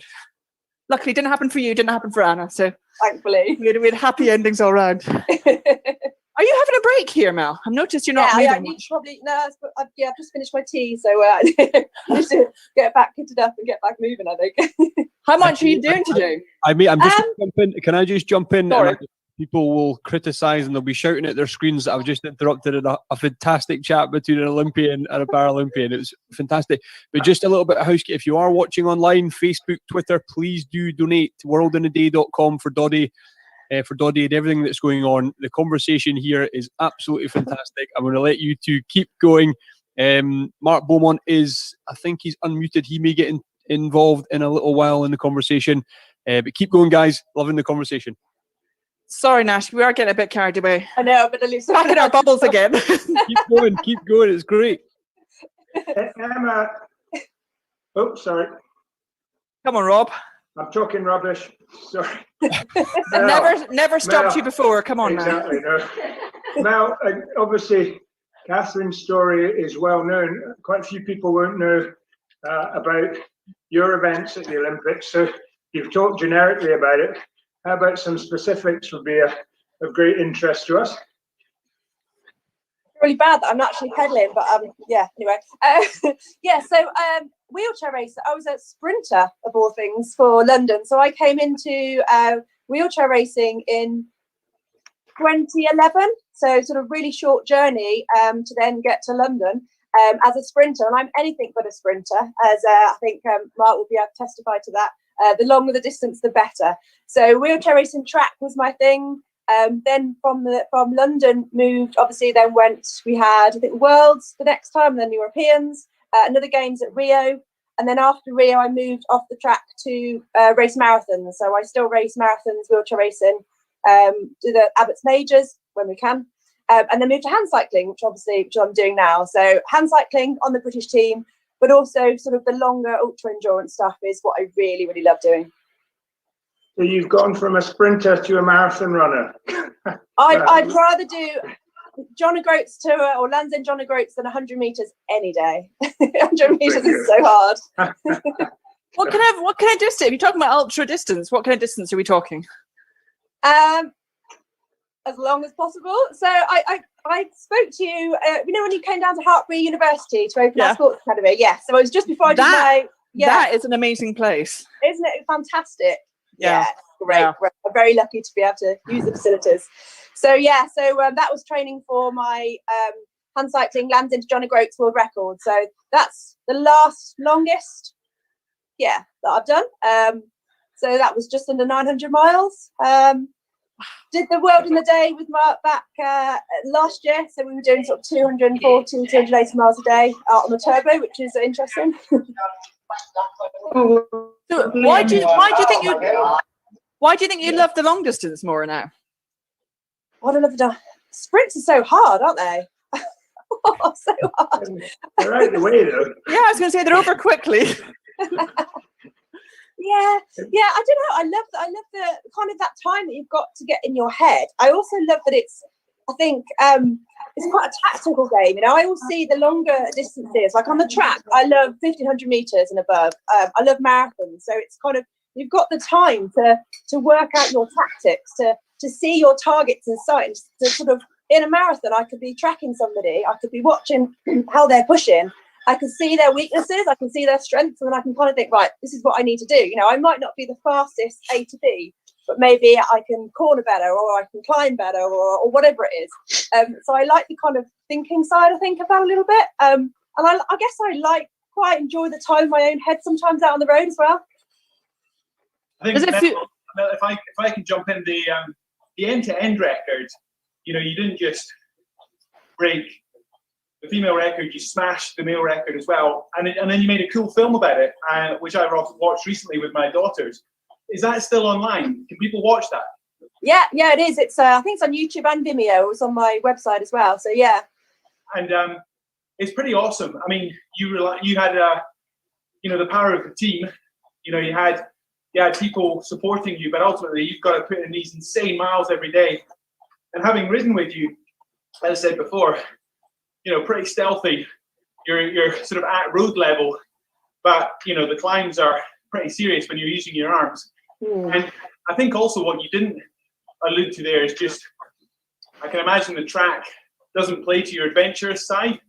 You've taken on some pretty mad adventures. He cycles with her arms, Paralympic islands on your own and doing some pretty hairy adventures, which I think anyone would, but I remember you regaling stories of these massive tunnels and really hardcore adventure cycling terrains, and you're out there completely on your own, no support. So I think I was saying before, you've got that mischief about you. You like doing stuff which is on the adventure side as well as the performance side. Yeah, and it's like we were saying, sort of, there's that having that target, having that medal, which when you're in the sports arena, it has to be that. But it's more about what is your possible, and I like to bring that into the adventure side. So to like you have with the performance, to cross it over, but more than just even hitting a world record. I knew that I had to race. I had to be quicker than 10 days and 8 hours. But I wasn't going for 10 days and 7 hours. It's actually, what am I capable of? How hard can I smash it? And I just love that side of things. And whether it is exploring new places and seeing actually if you can get from one island to a next through a subsea tunnel, or whether it's sort of going end to end from a country, it's just seeing exactly what can you do. And then if you hit that target, it's actually, there's obviously still more to come, and still more to do. That possible is exciting, isn't it? So what's the next challenge then, Mel?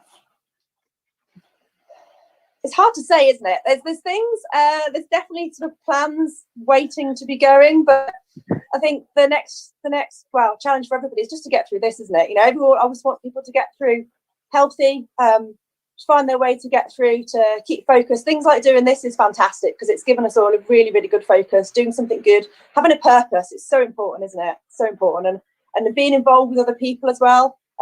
We were sort of saying about, not talking to people. I popped in to get some bread yesterday, and I realised I hadn't actually spoken to anybody for 2 days, and I went to speak and nothing came out. It's been too long. I was like, oh, where's my voice? So just being around other people would be nice, and not have to have like a 2 metre distance all the time. But I'd love to be able to sort of get back out on the road and continue that journey. I mean, I really loved cycling Land's End to John O'Groats. It just wasn't quite long enough. If I hadn't have run out of land, I would have kept going. If I could have turned back and cycled the other way, I'd have loved to. So if I can sort of continue that and just see where that could take me, that would be really, really good. Hopefully I'll be able to. Wow. What would be the I don't want to set limits on you. I'm thinking, what's the longest you'd want to go for? But would you be just thinking America? I'm really the world. Yeah, I want to see how long I can ride for. That would be really interesting. Yeah, and I'm kind of been looking at maybe what route would be good to just keep riding, just to see. And what do you? I mean, we're talking about obviously Mark had talked earlier about the mental side of the really long races, but like today, how do you? Because there must be moments you're thinking, oh my God, I'm tired, or I want to stop, or why, or how do you just keep thinking, oh, I can't wait to do another lap of the country? We're all feeling that at the moment. Yes, me who's not actually moving at the minute. Similar things that you've seen. There's different tactics that I use for different situations, and it's kind of having those ready, isn't it? Having that in your armory. So music definitely plays a big part. And I know when I was out on the road that I'd have a playlist. I had a playlist built that I put some tunes on, and I had friends and people sort of contributing as well. I didn't really always know what was on there, but it might have been songs that they reminded of me, or they thought would sort of pick me up. So that was always good fun, sort of see what was going to come on my playlist. Sometimes, again, I'm not a great singer, but just sing at the top of my voice as I'm cycling along. Sometimes I had a sort of a bit of a mantra going on. If I really, really got into a dark place, and I just repeat in my head this mantra, climb another slow hill. Sometimes it's sort of thinking about people, that either are back home or people that are no longer with us. That meant a lot on the journey along the way. It kind of all depends. Or sometimes it's a case of just, when you're out on the road, you just look around. Life is simple when you're just cycling. You just, turning the crank, turning the pedals, whatever it is. And that is just wonderful. And just to be in that moment and to look around, like, look what I'm doing. I remember, I think it was day 2 of my world record, and I was coming through Bristol, climbing up through Clifton, quite a steep climb. And it was like rush hour, people were coming home. And yeah, the climb was quite steep or quite hard on a hand bike. But I remember sort of really slowly climbing up the hill. And then all the way down the hill was just queues and queues and queues of cars. And I was like, where would I rather be? On this bike? You know, I don't want to be sat in a car in the heat and the traffic jam. So I think, you know, however hard it gets, there's not much that beats just riding a bike for a long time. Always seems to be a smile on your face, Mel. You know, Try to, yeah. Always seems to be there's energy, it's positive vibes, and you seem to, through Instagram, through social media, you do promote that all the time. Whenever I see you, whenever you are getting after it, as I like to say, you are smiling, you know, and it seems to be that if there's a challenge in front of you, you'll take it on, and you won't stop until you discover how to get past that roadblock or whatever the problem is. You just keep on pushing. Now, we also, am I right in saying a bit of cold water therapy now and again? You jumping in cold pools and all that sort of stuff? Yeah, I've been loving my lake swimming recently. So winter swimming. I've always I feel the cold a lot actually, but I started with the wetsuit in the lake, and then actually it takes too long to get a wetsuit off afterwards. So I kind of get quite cold. So I've ditched the wetsuit and then I'm just get in the cold water. And since it's been freezing up, it's been fantastic. But since lockdown has hit, then I haven't been able to get to the lake because it's a commercial facility. So now I've just taken to sort of filling a big tub in the garden and waiting until it freezes and getting in that. And yeah, it's good. Fantastic. Everything you put online, it's like I say, it just puts out good energy. So good on you. If I can take this moment, anyone who's on the Zoom, if you have a question for Dame Catherine or Mel or Mark or Rob while we're here, put the hand in. Dame Catherine, I know I don't want to keep you too long, but if we do get some questions, it would be fantastic if you could answer them. Oh no, I'm staying till the midday gong. So and I think I'm sweaty and tired enough. You can drop the Dame. I don't think we need that today. Okay. I asked Rob last night, and he said I was instructed I wouldn't need to use it. I didn't know. I just thought it's best if I keep going. No, definitely don't need to use it. Okay. A shout out. There's lots of people on the chat that have been 170 kilometres covered, 60 kilometres covered, 60 miles. Folk up in Shetland, all over the country, wherever they may be. Thank you to everybody who's jumped on, everybody who's put a shift in. It's been absolutely fantastic. Yeah, and let's check in with our youngsters if we can. We've got Mika and his dad. Where's Mika? Are you guys still here? There you are, Alan and Mika. Hiya. How are you guys doing? Very well. I'm at 155 kilometres. 155 kilometers. Mika, remind us how old you are? 10. You're 10. Incredible. Well done. Now we've got Catherine Granger here with us. Any questions for Catherine, a famous Olympian? No. No. Micah doesn't know. Micah wants to be a cyclist when he grows up. Okay. And Mark's his hero. But I'm wondering whether he should try and be an endurance cyclist or aim for the pro peloton or the Olympics. You know, we've got different people with different backgrounds. What's the biggest buzz? If I can jump in on that one, I reckon the fact that you've got such a passion for the sport at the age you are, I can see you're wearing a Cairngorms top, so you know you've got phenomenal adventure on your doorstep. And throughout your teenage years, keeping it as broad as possible, you know, getting out and trying different things and not feeling the pressure to, you know, specialize or, you know, take on that responsibility too early. So, you know, what's amazing is the miles you're putting in your legs and the confidence you're building as a young athlete will stay with you for the rest of your life. I know so many athletes who suddenly turn a corner in their, or people who turn a corner in their 30s or 40s and suddenly try and, you know, get into shape and do Ironman events and all sorts of fantastic things. And it's so much harder when you don't spend your formative years building the, you know, the muscle memory and the psychology. So everything you're doing right now is quite literally miles in the bank, and it's going to give you the freedom to express that in so many different ways when you're older. So Catherine saying that, you know, she was involved in karate when she was your age. You know, you listen to Chris Hoy talking about his BMX passion when he was a kid. A lot of the rugby players who are on the call today, they wouldn't have been rugby players necessarily or focused on it when they were your age. They were just outside getting physical, getting muddy, and enjoying what they were doing. And the specialisation can wait. You'll find your thing. You'll find the thing which you want to focus on, but that can happen in 10 years' time. Dad, can I ask you, Alan, can I ask you, have you always been a cyclist, or is it Mika's interest that's got you on the bike? What's the sort of relationship or history in it? I used to be a footballer. I used to work for Liverpool as an academy coach. And I thought that the lifespan of a young footballer just seemed a bit tragic, of constantly telling, well, from the age of 14 up, that boys just weren't going to make it. And enjoyed getting out on the bike. And it kind of took off from there. So picked up for the last 10 years. Should say, we're not in Cairngorms anymore. We moved down to Glasgow. We bought a pub during the lockdown at auction. So this is actually the pump room that we're in. But as you can see, Mike redesigned it with the World Champion stripes and the Zwift logo. There's no beer in here anymore. He's committed. He's committed.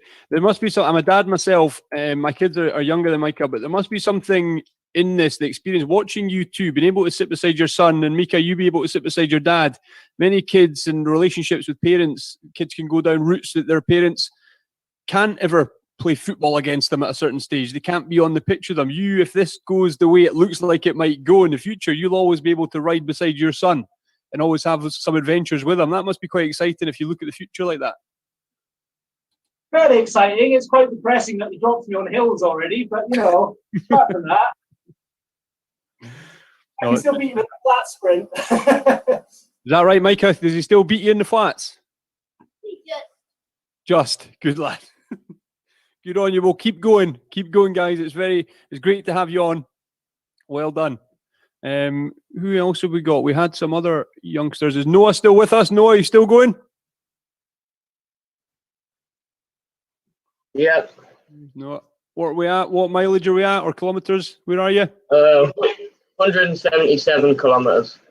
Good man. And legs feeling okay? Yeah. Starting to hurt though. Starting to hurt, but you got to keep going. Mark, we've had a question. Noah, stay on the line. Interested to hear what you're eating at the moment. But we had a question about nutrition. Mark, have you got any treats in front of you? What have you got that you're nibbling away on? I just answered on the chat room because I was trying to avoid admitting to everyone that I've been mainly fueling on pain au chocolat and coffee all morning. So not exemplary behaviour, to be honest. But it's funny because when you're doing ultra endurance, not to get too boring about it, but it's as much about recovery. So, you know, if you're doing multi-day rides, then what you put in today is really what gets you going tomorrow. And, you know, the time off the bike is crucial. But as I always say, there's no easy 240-mile day.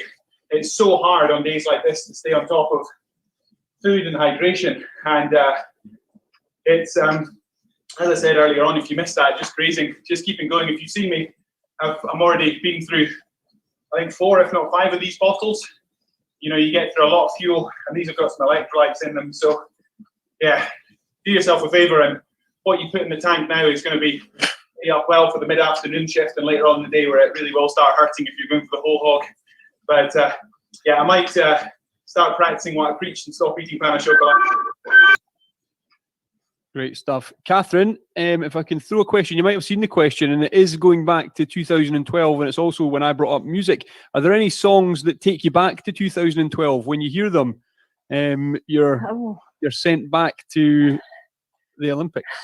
Yeah, loads. I mean, I could go straight to the Spice Girls, big Spice Girl fan, and they were off seeing the closing ceremony, first time they'd reunited. The song that can take me back like that is Elbow, One Day Like This. And I'm not going to sing it. I could not do it justice. You and Mel could give us a wee rendition. I'm going to fade into the background at that point while Mel takes over, lead solo.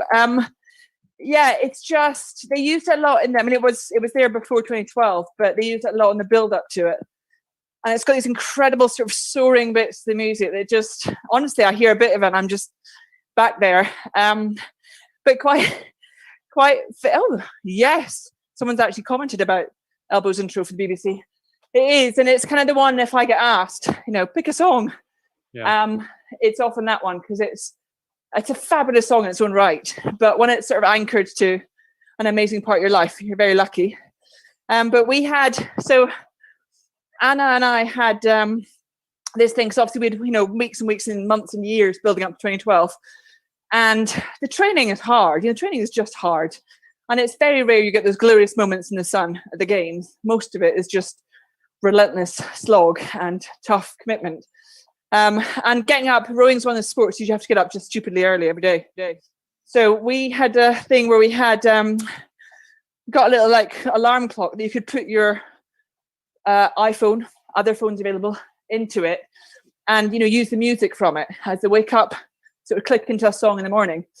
And we got it in the month leading up to the games, and we took it in turns the night before each training morning when we were on training camps together and shared a room. We'd choose a song and not tell the other one. So sometimes it'd be really uplifting, sometimes it'd just be really quirky, odd ones. Sometimes you just do a real curveball. You'd lie in bed giggling, waiting for it to start, and kind of trying to start every day with a bit of a smile, basically. And then we kind of got to obviously to the games, and we were we didn't talk about it, but we were how the hell do you choose this song for your Olympic morning? Because you can definitely overthink that moment and make it a bit too profound. But we had 2012 was also the year Whitney Houston died, and we'd both been given kind of compilation albums of Whitney Houston, and then we didn't even discuss it. We just, I don't know, we both knew the Olympic final would be, Whitney Houston did a song called One Moment in Time that she actually sang originally at the Olympics herself in the 90s, and it's amazing song. It's a bit cheesy, but it's an amazing song. Listen to the words. It's all about basically, it's not about give me the result, give me the gold medal. It's about give me the chance, give me the opportunity, give me the, and that's, I think, when it comes to games time, you just want to get given the chance to deliver. So we woke up to that Olympic morning. And so if I hear that takes me back to that heart pounding moment when the alarm goes off and you're about to do it. So yeah, lots of songs. There's a great theme that runs through this morning with music. We had Ali McCoist regaling us with one of his favourite moments at a club in Paris with some well-kent Scottish faces as his backing band. Dougie Vipont's been chatting away here about how he's been enjoying the conversation this morning. I've been trying to encourage him to come on and do a drum solo. Yes! I just feel like we've got the forming of a beautiful band here. I'm not sure who does what, but it's coming together nicely. I think I'll be doing the woods block in the background. That's my level, Mark. That's that. I'm very comfortable just swaying vaguely in time, slightly out of time. I think Coisty will be up for that later on. I think he'll be up for that wee sing song when he gets back on his bike, just to get him through it.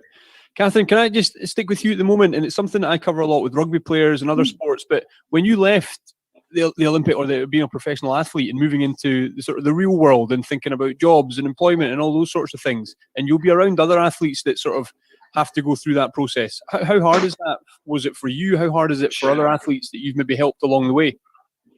I think it's really hard. I really do. I think it's, I've known, I was an athlete for a very long time. So pretty much everyone I ever rode with retired at some point when I was with them, which you could take personally, but I'm trying not to. But I just, people gradually obviously move on. And it was quite amazing to watch everyone's experience of retirement and stopping being an athlete. And considering it's the one guarantee every athlete has, doesn't matter. You don't know how successful you'll be. You don't know how long you'll do it for. You don't know how much you'll enjoy it. At some point it will end. But considering that, the one guaranteed thing in your sporting career, very little time is often spent on sort of planning or thinking about it. And I was certainly an athlete. I didn't really want to think about it too much. It was kind of, oh, that's too distracting, or you don't really want to admit this will one day all be over.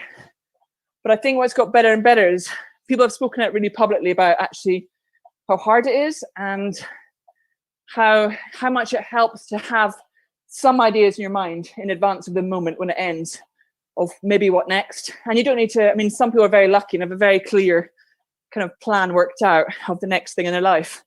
But for a lot of people, it's trying to figure out what will I be good at? What will I enjoy? What will I, if you've been lucky enough to enjoy a career in sport, you have the most unbelievable highs and lows, and nothing really matches or compares. And you have to accept, in a way, you'll never replace it, and you shouldn't try to. But what you try and do is find things that will give you similar. So if you love it, hearing a Mel, if you want really love a challenge, if you really want to be creative, if you really want to be driven, if you want, you have to kind of figure out what's important to you in the next bit and then try and find it. But I think we all go through a bit of a mourning period thinking, you'll never go out in front of thousands of people again and have that kind of, that incredible, Mel was talking as well about how important purpose is. As an athlete, your purpose is so clear and so simple, and it's such a drive that sort of builds behind that ambition, that life is quite simple in a brilliant way. I know what I need to do today because I know what I want to achieve in 4 years' time, and life becomes, it's a hard life as an athlete, but it's a simple life. And then suddenly the real world feels a bit messier and a bit more confusing and a bit unclear, and it's very hard to find your place in it and where you want to be and live and what you want to do and how you want to contribute to the world. And a bit like we're saying about when you're choosing even a sport and stuff, some of it's just being patient and trying as much as you can and figuring out what's right for you. But I'm not surprised a lot of, especially professional athletes, sort of talk about that amazing sense of loss, that a massive part of your life is gone, because you also miss your teammates and you miss your support structure, and everything sort of stops overnight, and suddenly you're kind of cast off into a very exciting future and a very exciting different world. But also it's easy to feel quite aimless and lost for a while until you kind of find your next thing. So I even though I knew it and expected it, and like I said, seen a lot of people going through it, I still, when I finally accepted I was done, it takes a bit of time to adjust and accept. I remember even speaking to my mum and dad, who by the end, my God, they were desperate I was finishing. They'd been through enough. They went through 20 years of being parents of Olympia, and that's a lot. But I remember having a moment, and my mum was sort of really quiet one day, and I was asking what she was thinking, and she just said, God, I've just sort of realised I'll never see you sit on an Olympic start line ever again. And I thought, oh my God, you're sad about this. This is mad. So there is a bit of, that part of your life's over. And I remember having a sobering moment in 2012 when a complete stranger came up to chat, and then Sarah said, how does it feel that, the best of your life is now over, and the biggest thing you'll ever achieve is now behind you? And you start, I didn't feel that way, but it's kind of when someone says it like that, you think, oh my God, is it all downhill from here?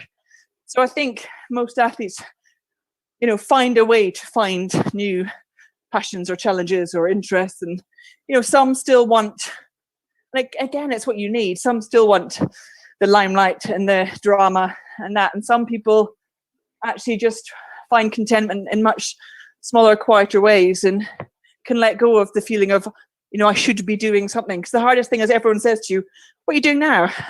And you kind of feel you need to have an answer to that. I should have something. Catherine, you've got an amazing answer in that you're chair of British sport now, and you have moved on to a massive challenge. And just listening to you makes me think one of the saddest things I remember coming across was I was making a living with a fair amount of after dinner speaking when I retired from rugby, while we were trying to make a living up here. And I was on a bill 2 nights in a row with Emmeline Hughes, who was like Koisty. He was, from, whatever it's called, the sporting quiz. Question of sport. Question of sport, geez, my old brain. So he was on that. He was, he was a Liverpool legend. I think it's Liverpool. I was sat next to him at dinner and asked him, what he did, and he said, "Oh, I do a fair amount of this." And I said, "Well, a couple of nights a week." No, he said, "Average week, I'd be doing this 6 nights a week." And he stood up. He had a whole load of cards, and he did the same thing every night, telling people about how wonderful he was yesterday. And it was just like a horror show for me. I thought, how can someone who is so driven in their sporting life just suddenly put the brakes on and live in the past. And it's a real problem. And some sportsmen come out of it with huge vigor and go and do other amazing things. Others look back their whole life, and I think it is, a deeply depressing thing, and I think there is a lot of mental health issues with it. But it is trying to persuade people not just to view the end of their sporting career as the end of their life, but just an opening chapter of new challenges. Yeah, and I think, the people who, most people do go on and finally find something and are brilliant at it in different ways, but it's also, you need to get a bit of confidence that actually, I remember having to write my first CV when I finally retired and thinking, my God, I'm going to basically say for 20 years, I sat in a boat going backwards wearing some Lycra. And that doesn't fill up much on a CV. And thinking, well, what else do I bring? And, it took someone else to sit down with me and really go through, well, actually, as an athlete, what do you do? And what have you learned? And you realize you've got all these incredible life skills that you can turn to lots of other things. So I think there's that almost mental shift you need to make from going, okay, I'm finished as an athlete on the international world, but actually what it's done is got me ready for the next step, and I can bring all that with me and put it in a different direction rather than thinking that door's shut and nothing is ever useful again and it's all behind me. And I'm with you. I know a lot of people make amazing livings out of their speaking tour and stuff, but then there's a sense of it's quite hard if you feel your life stopped at that point, and that's where you keep living it through that lens. And like now, I love talking about 2012, obviously, and I love going back to it and reliving it. And you've let me indulge that on the morning, so I really appreciate that. Personally, it's lovely for me. But if I wouldn't want to do that every night. I wouldn't want to do that in front of an audience every day, because what you'd never want is it to feel, you're kind of churning it out. You kind of want to relive and capture the great stuff because it's unusual to talk about it. But everyone's a bit different in what they want to do and how they want to make their living. And I don't know, if you can make a lot of money telling the same story, I guess that works for a lot of people. Why not? Next week you can come along and talk about 28. 2008, should I say? No. which would be a far harder topic, and in many respects be far less enjoyable to listen to. But there'd be some amazing lessons from it, wouldn't there? Well, you'll be the same. A lot of athletes will say the losses are the things that, in a way, stay with you longer and strike deeper, and actually the most hardest but most powerful learning experiences. So they're not as much they're not as much fun to talk about. They don't feel as exciting or inspirational, but actually they're probably easily as valuable, if not more, because of what you learn by going through it. What was your lowest moment? Not to bring you down, but what was your lowest Scotland? Playing for Scotland, you have an awful lot of learning experiences over the years. What was the worst? The worst loss. My wife's prompting me with all the horror memories that she's been through. But I think the hardest one was one we were talking about earlier on, which was I was playing against a chap who I'm cycling with right now, John Ho, in 1994. We'd never beaten England, and in the end, I never did. And we were beaten by a final penalty. It was just such a painful experience. But you brush yourself off and you move on. And if you dwell on these things too long, they can become a very negative influence. But I always look back on the amazing memories I've got and the amazing privileges I had, and I didn't get a Grand Slam and I didn't win a Calcutta Cup. But geez, I wouldn't have changed it for the world. And I've got so many good friends. We're all here because of one of them now. And if you just look at all the things that resulted from the associations that I had during that career, it's just a hugely positive part of my life. Whether we won or lost, it is quite nice to win. It is. But I think when athletes talk about their time together, when you get together with your team and stuff, you don't generally talk about the results. You don't talk about the moment of winning or losing. You talk about, I don't know, the chats in the changing rooms, or the nights out afterwards, or it's the human bits of it, not just the performance bits, I suppose. You're talking about the journey, and not the result. Hey, Rob. Hello. Rob from the Dash Maxes. How you getting on? Very good, very good. So, I'm well, I trying- say very good. I'm at 113 miles, which I'm quite pleased with. But I've got to go and Okay. feed the farm. 7 miles and I'm off the bike. We're going to go and feed the farm rather belatedly. Well, we've got about 3 Zoom channels simultaneously going on in this little shed in Wales. Matt, Toops, and the gang are on one channel. Obviously, the main action's on this one. But great effort, Rob. Great effort, everyone. Please say hi to everyone on the other Zoom channel. I don't know what world they're all cycling in, but thank them for coming along. And they would have been great value on here. I was trying to persuade Andy McDonald, who has done the voiceovers for some of the Doddy Aid videos, if you've seen them. The black and white ones, where he talks in a very posh voice like that. So I was going to try and get him to come along and just chat to us in that voice for 10 minutes would be enough to keep us hugely amused, I would have thought. Okay, well, I shall. I'll duck out of this Zoom. I head back into the other world and see if I can persuade Matt to do a turn on this channel. Fantastic. Thanks a lot. Great effort, guys. See ya. Cheers. Good luck. There are parallel universes out there. It's quite exciting. Isn't it? Yes. Wonder if they're all in the same level of pain. Catherine, can I jump in just to say one hello and also a bit of a thanks, to be perfectly honest.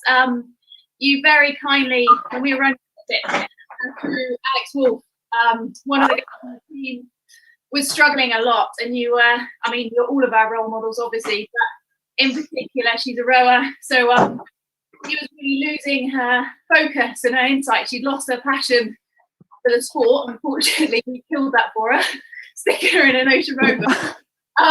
But you very kindly, I reached out to Wolfie and just said, look, we're struggling to get her back on track. I know that she massively, you're a role model. Is there any chance? And you very, very kindly wrote a fantastic email and letter. And to this day, I've used that for a number of athletes as well, particularly with the Tokyo moment. It was great motivation to just literally take it stroke by stroke, claw yourself back out of the hole. So massive thanks for your inspiration. I think you're an awesome role model. And also a bit of a shout out because I can see Ash Wallace is above you and she's one of my physio role models. So it's great to see her online, and Sarah Winkers and stuff. So great team effort today. It's good to see. Oh, thanks. No, it's awesome. Do you know, it's so lovely. I mean, everyone say the same.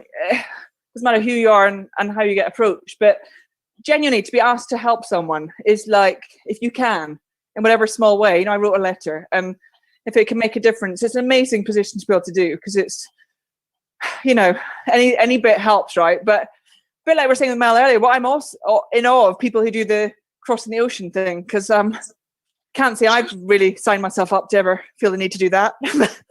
But that is an insane challenge. I mean, that really is. No, there's a lot less finesse. I tried to learn to row with the finesse that you guys obviously routinely show, and there was none of that. After about 10 miles in, the finesse definitely went. How long did the whole thing take? 9 months. Jeez. See, at what point in that are you going, I'm loving it, and how much of that are you thinking, I wish I was home, what have I done? I mean, you must go on roller coaster all the time. Not constant roller coaster. Yeah, totally agree. I mean, in all honesty, you touched on it before. It is all about the journey. It's about the journey on getting to the start line. It's the journey of self-discovery as well, and the journey of how you work as a team and the dynamics. It's massively grown me in a huge amount of ways that I draw on to this day. But yeah, I mean, the biggest thing for me was I got to the start line after 4 years, and it hugely helped me have insight with the athletes for the Olympic cycle when you get injured as a physio and stuff. Like, you know, I think when you suddenly an athlete can't go to the world champs due to injury or can't get back on, or those sorts of things. It gave me a huge insight to the ups and downs and the emotional roller coaster for sure. And we were like 500 miles offshore after leaving America and San Francisco, and we had to turn back in to Santa Barbara because we had a flooding and a fire on the boat, and basically a complete, excuse the language, but shitstorm, literally. And I had to make a decision to turn back in, which was a big thing for me, thinking of, we're a pink boat of 4 women, I don't want to look like we're giving up. And it was a pride thing I had to swallow. But strength of the team meant actually we turned it around to be able to see a different perspective. And thanks to the girls, they enabled me to see that that was a practice, 10 days, and we'll restart from San Fran. But for sure, it was an emotional roller coaster. When I started in San Francisco, to be honest, I was like, oh, thank God for that. 6 months and this will be over.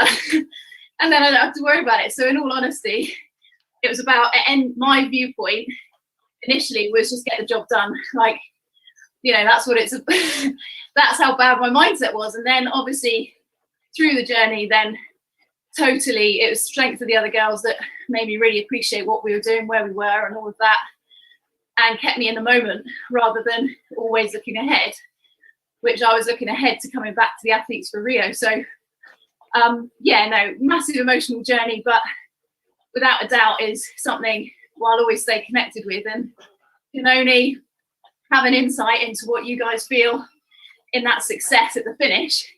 Like, it makes me massively now emotional watching any athlete that I've worked with succeed and achieve their goals when I know what they've gone through.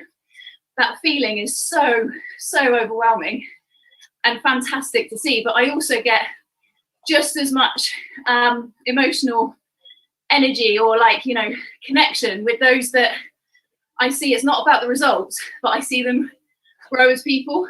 And that's, you know, where I would connect with you and Beaumont. I've said this about a number of times, working with him and a number of other athletes. Mel's on this call. She's somebody I've worked with for a while. And to me, like, all of you show qualities of a true, what I think is a true athlete as a human. Like, you've kept yourself balanced, kept yourself centered, you know, why you did the sport and what you're doing it for. But like you say, you haven't held your whole identity on that when you've finished and you've achieved what you've achieved. And that is the bit that I see so many get quite vulnerable in, holding their identity so solely in a sport. So then through injury or through retirement, they struggle to then understand that they're a whole person, and actually they've got much more qualities and skill sets beyond the sport that they can go on and achieve with. And so when I see people do that and succeed in it, that yeah, to me, that's success. Laura, Catherine, sorry, can I interrupt? Laura, please. I've been sitting in the background listening to these conversations, and I should probably be saying a bit more, but I messaged Mark behind the scenes to say, is that Laura Penhall that I can see on the Zoom? You've jumped into the conversation, and to anyone who doesn't know who Laura is, Laura, Mark is going to do a better job introducing you, but performance manager for Mark's Round the World adventures. You're a inspirational athlete in your own right, a physiotherapist and co-host of the Endurance podcast. Thank you for coming on and saying hello. Mark is now back on his bike, and my last bit of housekeeping is in 15 minutes. We've got JJ Chalmers joining us for our next guest. So there's lots going on. Mark, I'm going to bring you in. I think you, Laura, Catherine, Mel, if she's around, I think there's a great conversation to be had there on how you all operate at such high levels. Yeah, I was just going to say, Laura, you've got Matt next to you there, and he doesn't look like he's cycling very hard, so that's my first comment. Mark, I was told to stop because I'm on a noisy turbo. It's turbo driving. Oh, excuses. I knew that was going to be your first comment. I was trying to go slowly. I first met Laura when she was dreaming of taking on the Pacific, and for anyone who knows anything about ocean rowing, it doesn't get any bigger than the Pacific Ocean. It's an extraordinary stretch of water, and as Laura said, you know, it's one thing having the dream to climb Everest or row an ocean or cycle the world, but what a lot of athletes and adventure athletes miss in that equation, if they've not done it before, is how incredibly hard it is to get to the start line of these projects.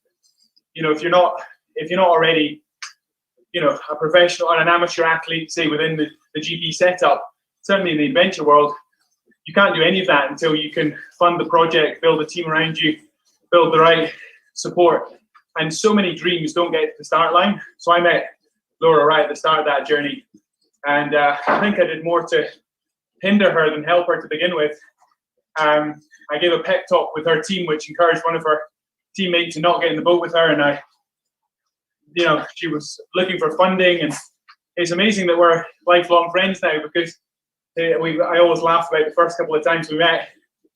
But then when I phoned her up and said, look, I've got this idea to go back and cycle around the world for a second time, and I can't think of anyone better to lead my performance team, she came straight back to me, and I thought there's not a chance she'll jump at this. And again, it's about putting the right people around you, because I thought, well, she's working with the Olympians, she's working in Team GB. Why would she come and take a risk and work with me on this mad plan to get around the planet in 80 days? And you know, she jumped at the opportunity, and the rest is history. And it was, you know, there was the best part of 40 people working on that project, but at the heart of it was that trust that exists between the athlete and the performance team, coordinated with Laura. So it's been a great fun journey.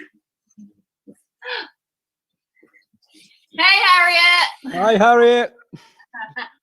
Do you know what? That's one of the big, and thank you, Mark, that's very kind of you to say, but I mean, one of the biggest support teams from my point of view, especially around Mark, is that beautiful family that he's got.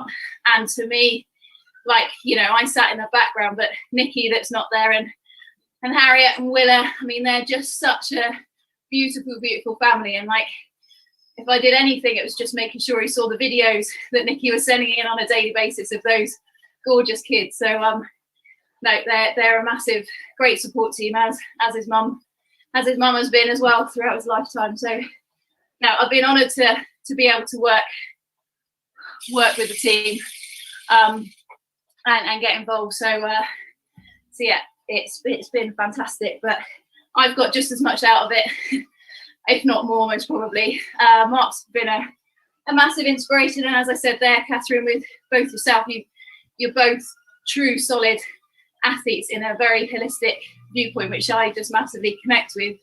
And it's just, yeah, I love. Laura, how do you compare? You've worked in both worlds, the adventure expedition world and the Olympic world, and you know, those are a million miles apart in one sense, because you know, there's not the structure or the systems in place. But you've talked quite a lot over the years about how you take the best of the Team GB setup, the Olympic setup, and bring it into the adventure world.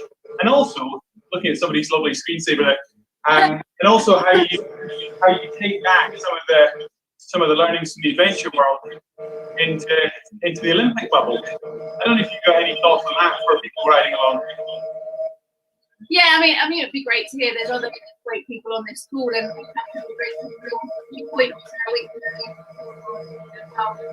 Ash Wallace, like, to me, like, working in that bubble, in the elite bubble, you're surrounded by, you know, expertise that are absolutely top of the game.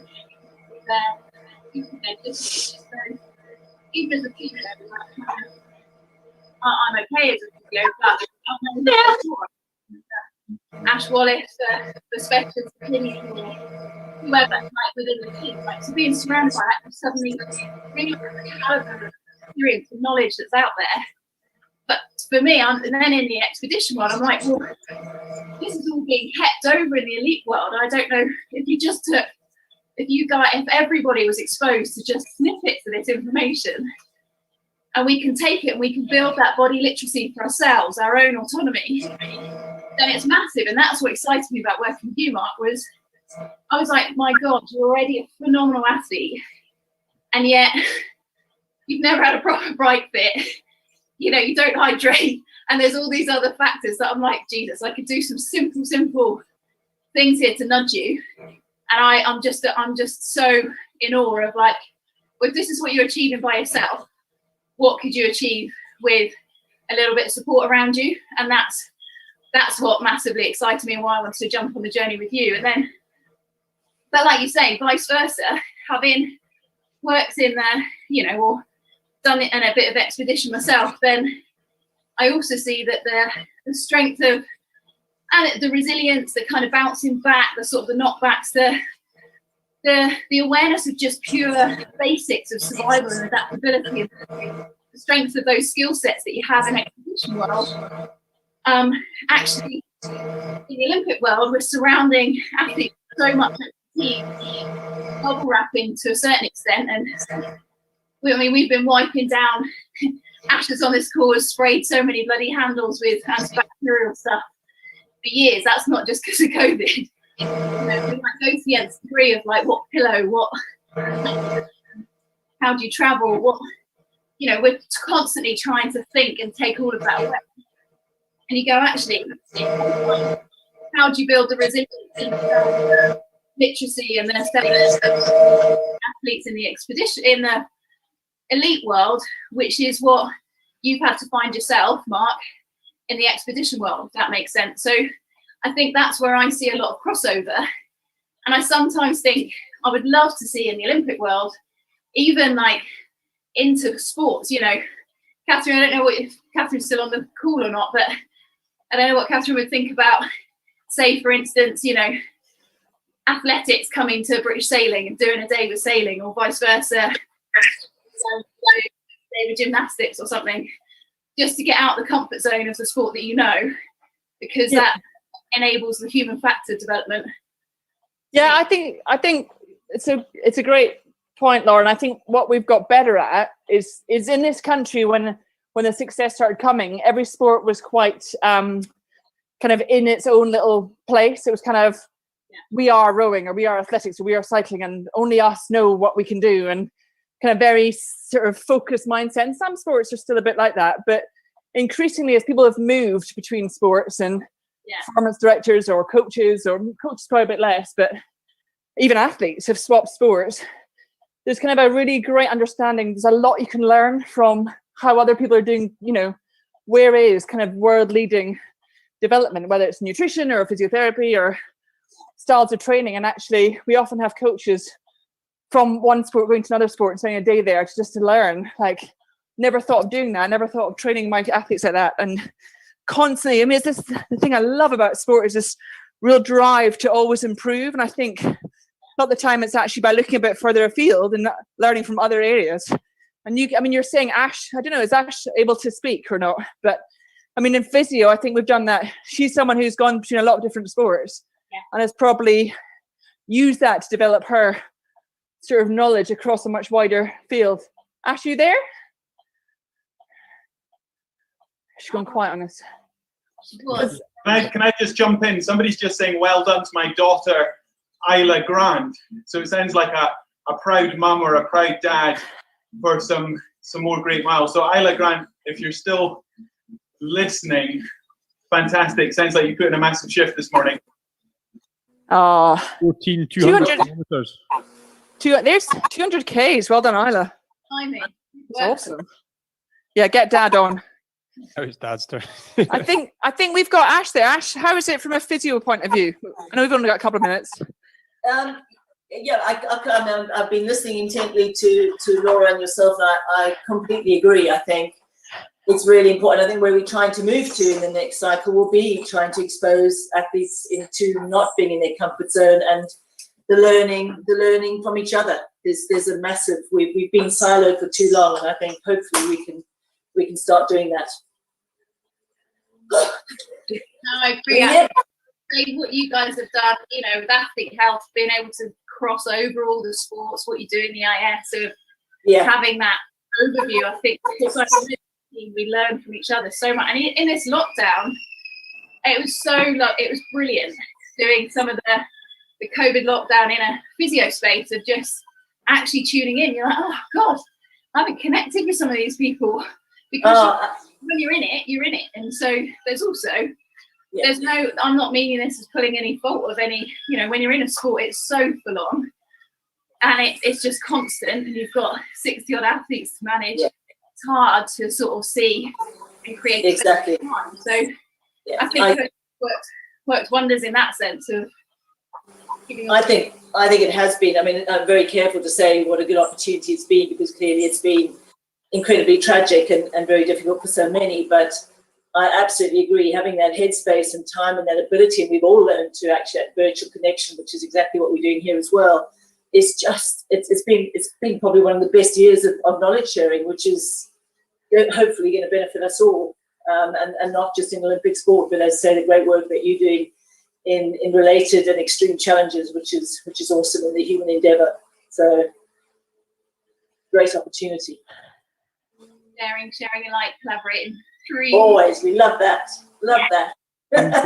I'm going to interrupt. Unfortunately, Catherine, we're approaching 12 o'clock and we've got JJ Farmers about to join us. I think you said you'd maybe keep going till 12. I really appreciate you getting involved. The conversation's been fantastic. Hearing you go back and forth with other high-level athletes has been awesome. And on behalf of all the riders and everyone, thank you for joining us. Oh no, I just want to say honestly, I didn't think I'd enjoy it as much as I have. You know, Rob's just did a bit, and I thought I'll do a little bit. I've loved it. It's flown by for me. I feel I've done too much chatting, but honestly, thank you to everyone's doing such an awesome job. Laura, it's fabulous to see you. Ash, I know Sarah and James are going somewhere. Al, hopefully John and Jenny somewhere. Loads of people who just immediately wanted to get involved because it's such an amazing challenge. And like we've all said, you know, like catch up with Mel again. It's so nice to feel we're doing something together and doing something that is good for us, but it's good for a greater cause. So honestly, and for the young, like Isla, 14 years old, doing 200K. I mean, people are doing amazing things today. So I just hope everyone's loving it, really proud of everyone, and keep up the amazing work. And it's been a privilege and a pleasure to chat. Thank you so much. Thank you. Thanks a lot, Catherine. See you soon, Rob. Thanks so much, Catherine. Great chat. Oh, lovely to see you, Mel. Back at it. Love it. If I can keep going with the housekeeping just to keep things moving, it is JJ Chalmers. We'll keep an eye on for him joining the Zoom call. If you're watching on Facebook and Twitter, as we're doing this in stages, the feed will stop at 12:30 and then restart around 12:45. So we will keep going on Zoom. We'll keep going right through, but just for the length of time that we can stream live on social platforms, that's what we have to do, unfortunately. Please do keep in touch on social media. Please do keep in touch with the websites, dottyaid.com. You can donate there.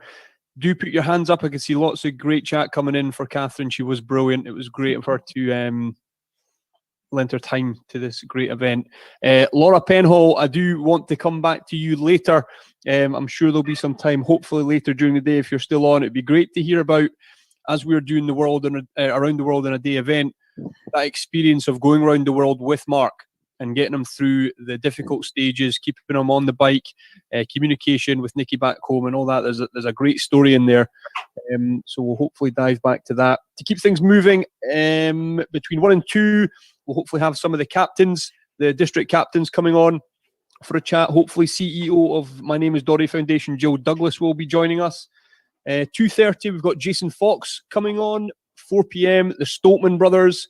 5 p.m, Jenny Faulkner. 5:45, we have Gavin Hastings. 6:30, we have Andrew Cotter. Hopefully, fingers crossed, he'll have his dogs close at hand and we might get to see them. 7:45, well, we're kind of keeping up with Mark and Rob all day, but we'll be, as things start to come to an end, maybe towards 8 p.m, we'll keep in touch with Mark Beaumont and Rob Wainwright. But as we've said earlier, there will be people that go beyond 8 p.m. tonight to complete the 240 miles. So the peloton, everything will stay open, and we'll get you to the end. So well done, guys. Keep going. We're still over 160 people on the Zoom, lots watching live. And I'm now just going to start looking out for JJ. JJ, if you are on the call. There's a great comment there. Just come in.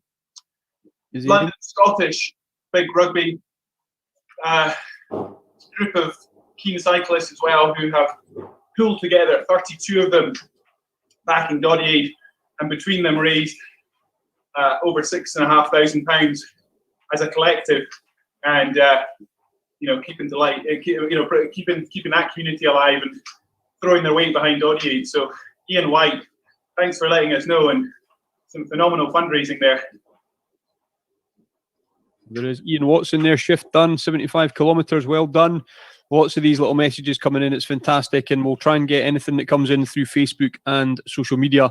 We'll try and get them read out when we can. Just waiting to see where JJ is, if we can find them. And again, guys, I'll go through with JJ. We'll get into his story. The backstory is obviously taking part in Doddy Aid, and he has a pretty inspiring story to tell of his own journey. But put your hands up. If you hit the reactions button, we can ask JJ some questions when we get a bit further through the conversation, and hopefully he'll be with us soon.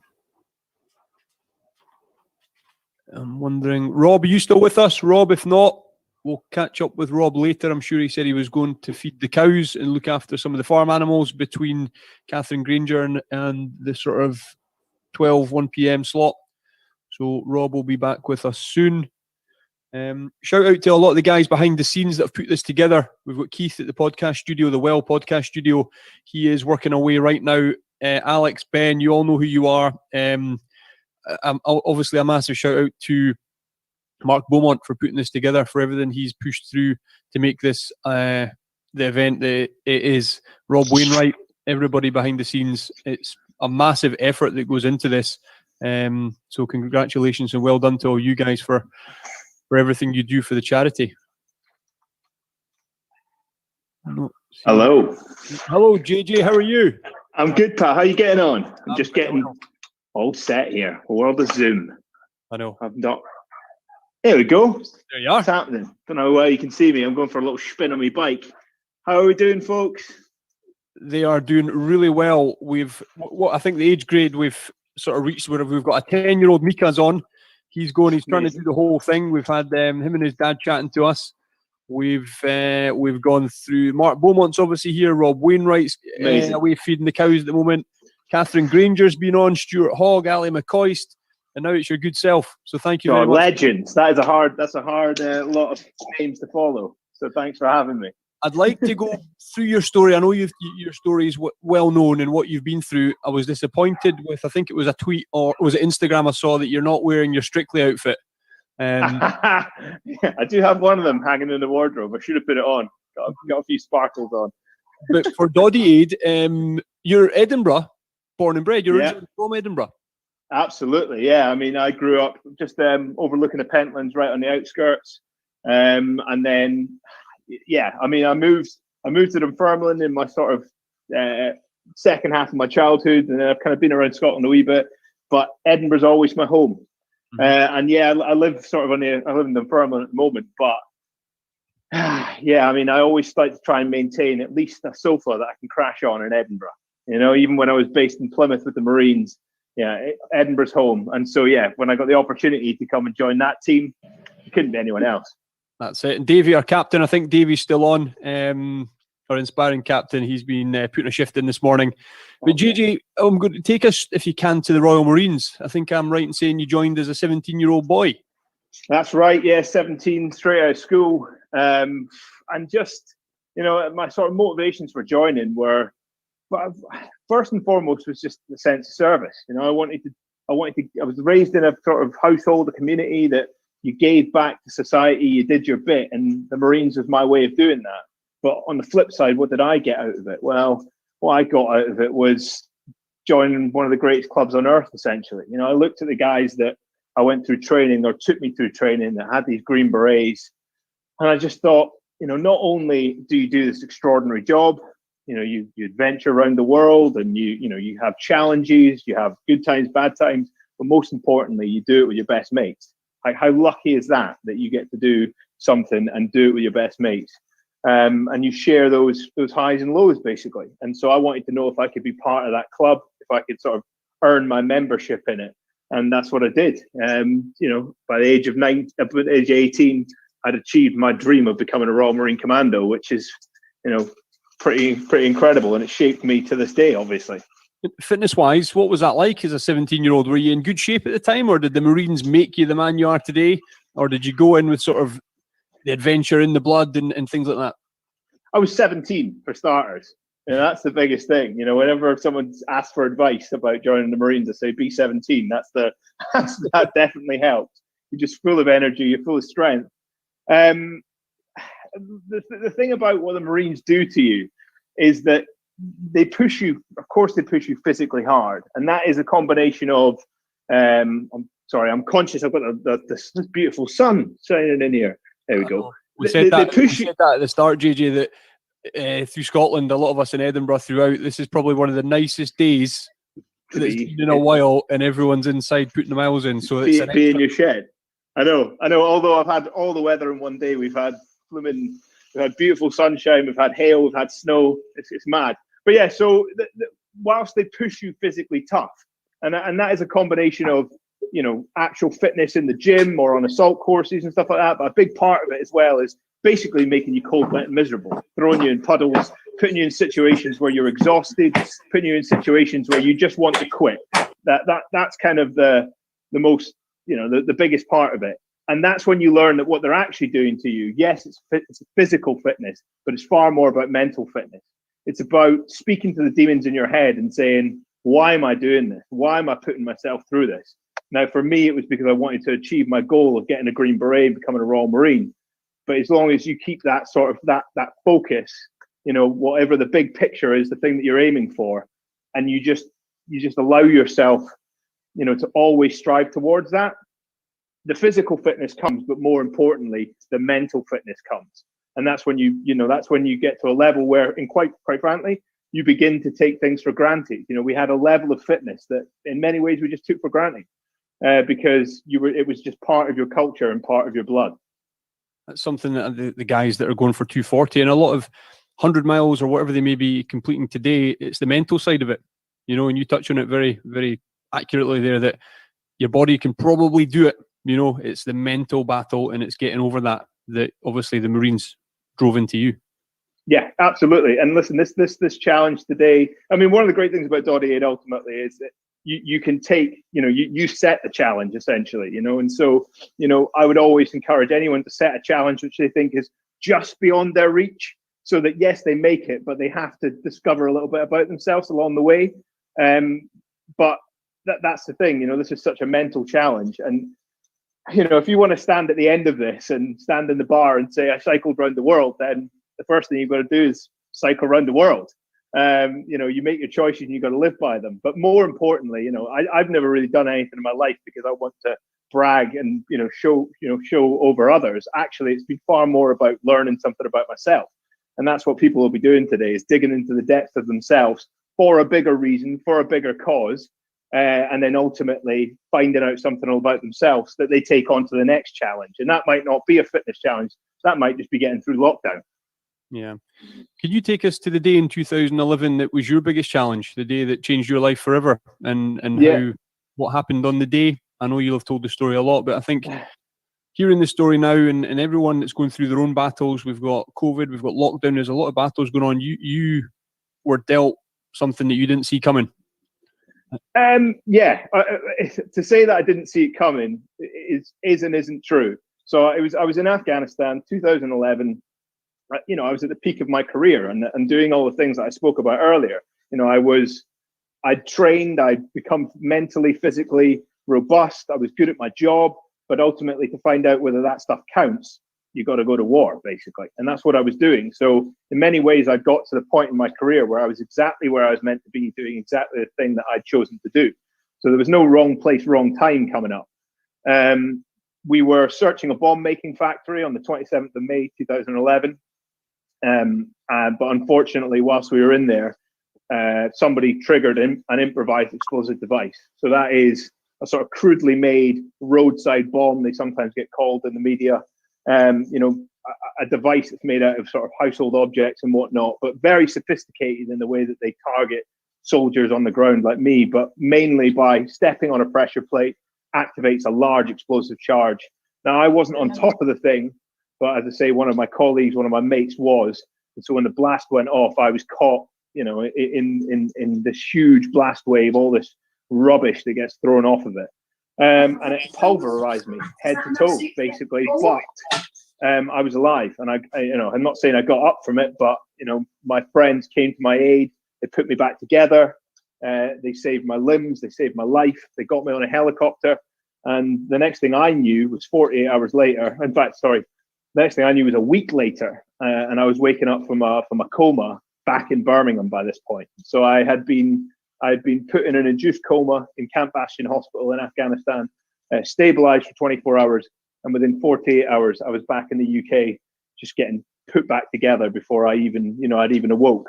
But that was far from the end of it. That was, as you say, very much the beginning of it. I've heard you talk so proudly about your squad members that were with you that day, the skills that they have, and some of them, you were in your 20s, but some of them were just young men that knew how to react, knew how to deal with you, what had happened, get you to a point where they can help. We've done as much as we can. We need to go and help that guy. I mean, on that day, you maybe don't remember much of it, but the people you had around you were the best of the best. Yeah, and that's why I could do the job that I did. That's why I was poking around a bomb making factory.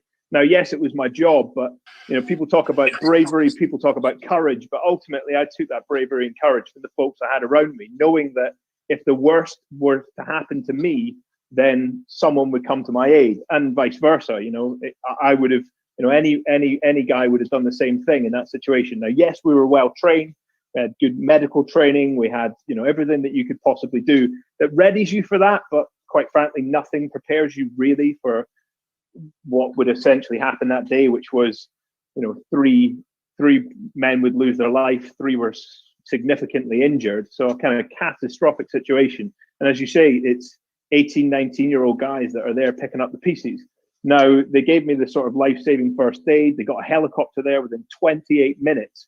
But yeah, there was a point when I was lying and they'd done everything they could for me. And they said, right, mate, we've got to leave you because we've got to go and deal with the other blokes. But they kept coming back and checking on me. They kept checking that I was still alive, kept updating me that the helicopter was on the way.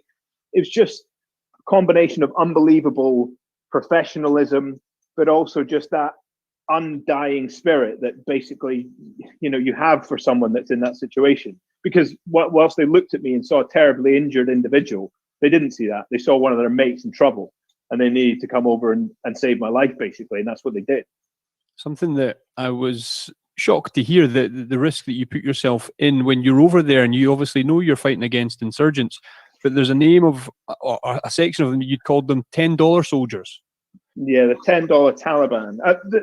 One of the situations you've got to understand in Afghanistan is that, when we hear about the Taliban, this sort of ghostly thing we were fighting, this insurgency. Now, some of them are the hardliners. Those are the things that you see, these horrific stories that you read in the newspaper, etc.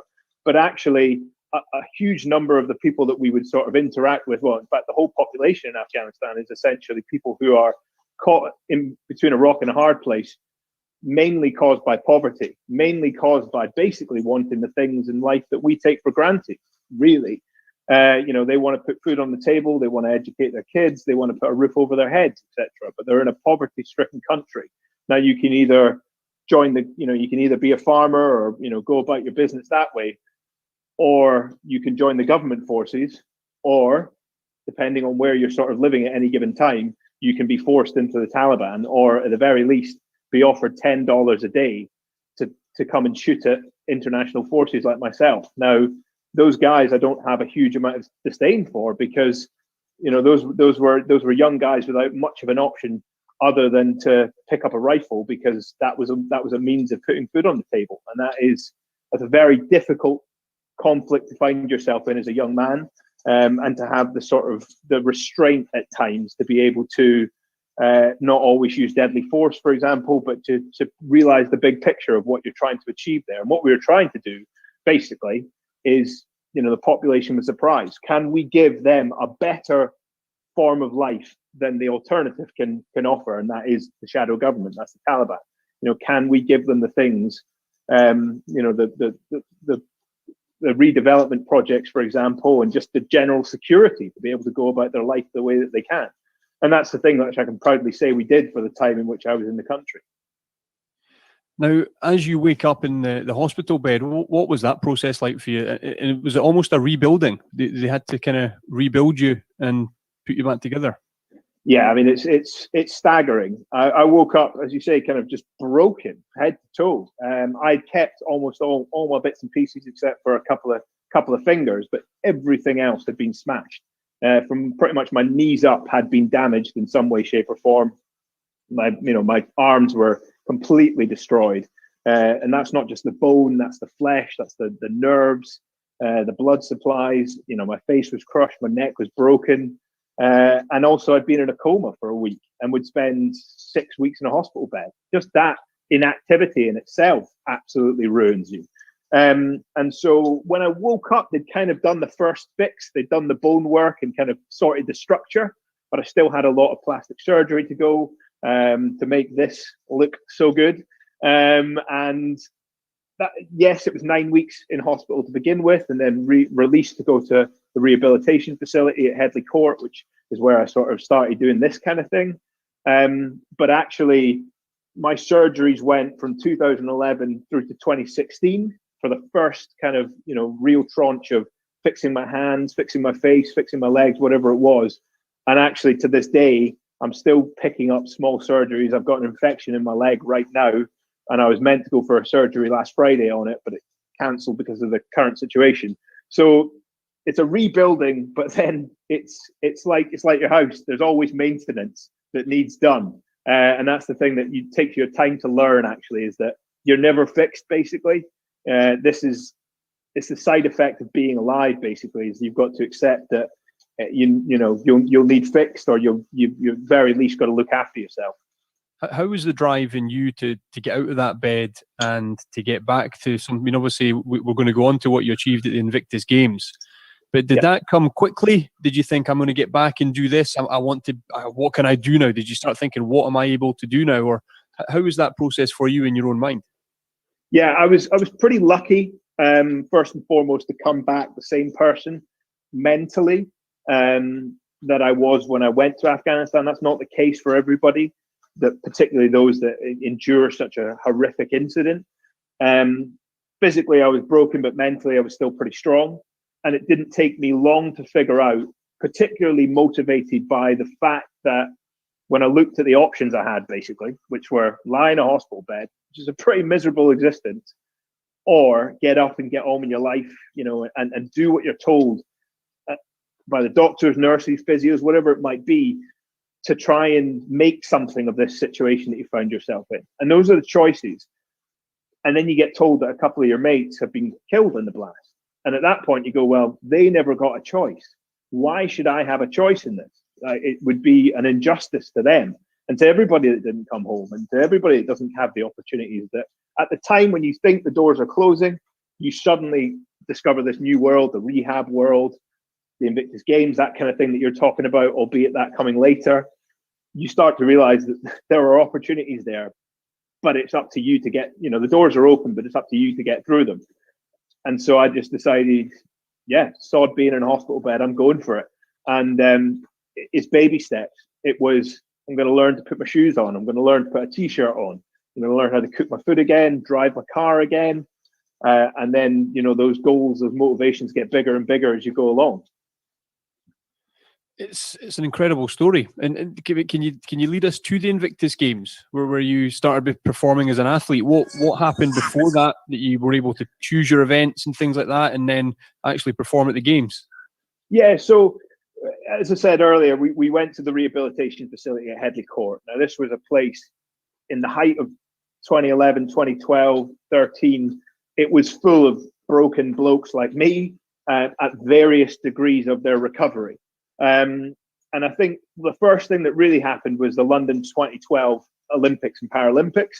That was this kind of momentous point where we suddenly realized, particularly through the Paralympics, that disability sport was an opportunity to sort of, set yourself some pretty big, meaty targets. And these guys were proving that regardless of what physical situation you found yourself in, you could achieve. And as I say, I might have been quite early in my recovery, but I was surrounded by guys 3 or 4 years on who were already rowing the Atlantic or climbing Everest or going to the North Pole. So, those were the sort of aspirations you were starting to have. And then sport and activity was just a huge part of your recovery. It was about trying to break up the mundane And I used to spend days of my life just picking up marbles, moving them from one tray to another to train my hands. So getting in this bike here, my recumbent trike, was the first time when I really got my blood going and started whizzing around streets and up hills and going, mate, this thing's amazing. And then you suddenly realize that's what's been missing. That drive, that motivation to get out there, get up in the morning and like go, yeah, today's 10 miles, tomorrow's 20 miles, whatever it might be. And then, of course, Prince Harry creates the Invictus Games, which was that sort of encapsulated into an event because it was big, it was shiny, it was sort of, you know, an opportunity to compete with people, you know, your teammates against people that were sort of like-minded as well. It was a huge community sort of effort, but also, you know, the idea that we could showcase the talents of this pool of individuals who I was inspired by. I always just looked to the blokes around me and went, that guy was told he would never walk again and he just ran a marathon. You know, how do I emulate that? And this was our opportunity. That was Invictus. How do you, I'm sure you've advised, probably isn't, but you've probably been around injured maybe athletes or former soldiers, people that have had catastrophic injuries that maybe don't find that drive and they maybe don't, and they actually succumb to them and they think, I'm not going to get any better, I'm not going to move on from here. How do you talk to them? How do you try and, I don't know, do you maneuver their mindset and work with? Yeah, I mean, it's a trick. Now, don't get me wrong, the vast majority of blokes go the way that I do. And that's the thing I tell people, because they you know, people always look at me and go, wow, I just don't think I'd have that mindset. Now, don't get me wrong, that mindset in me was developed from a young age, as I said, at 17 when I joined the Marines. But it doesn't, you know, from the experience of those that I've met, more often than not, you choose the better option, which is not to lie in a hospital bed and feel sorry for yourself. But yes, some individuals, particularly when your mindset has been changed by, you know, the trauma that you've endured, you start to look towards the negative, and the glass is half empty rather than full. And that's when you get yourself into a spiral. That's when you get yourself into a low point, and that's when you slip through the net. Now, the thing we do in the military very well is look out for one another. Now, we were always told day one, week one, the buddy system. And that is, you are either going to pass this as a team or fail it as an individual. And so we were always looking out for one another. So whenever someone hadn't picked up the phone for a while, or nowadays when they don't respond to your WhatsApp for a while, we looked out for the guys and girls that were sort of slipped behind. You can begin to change their mindset, but ultimately this stuff has to come from the individual. And part of that is them wanting to speak up and confront the trauma, whether it be physical or mental. But it's a simple start. It's a simple conversation. It's a simple, you know, the Invictus Games, for example. It's showing them the opportunities that exist if they're willing to take the step.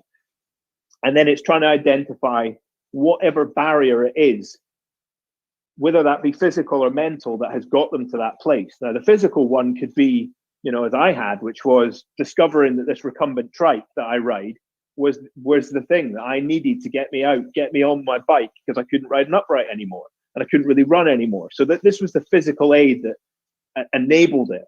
But that can also be a mental barrier that sometimes they've created themselves, which is, I don't like the way I look, or I don't, you know, feel comfortable out in the wider world, etc.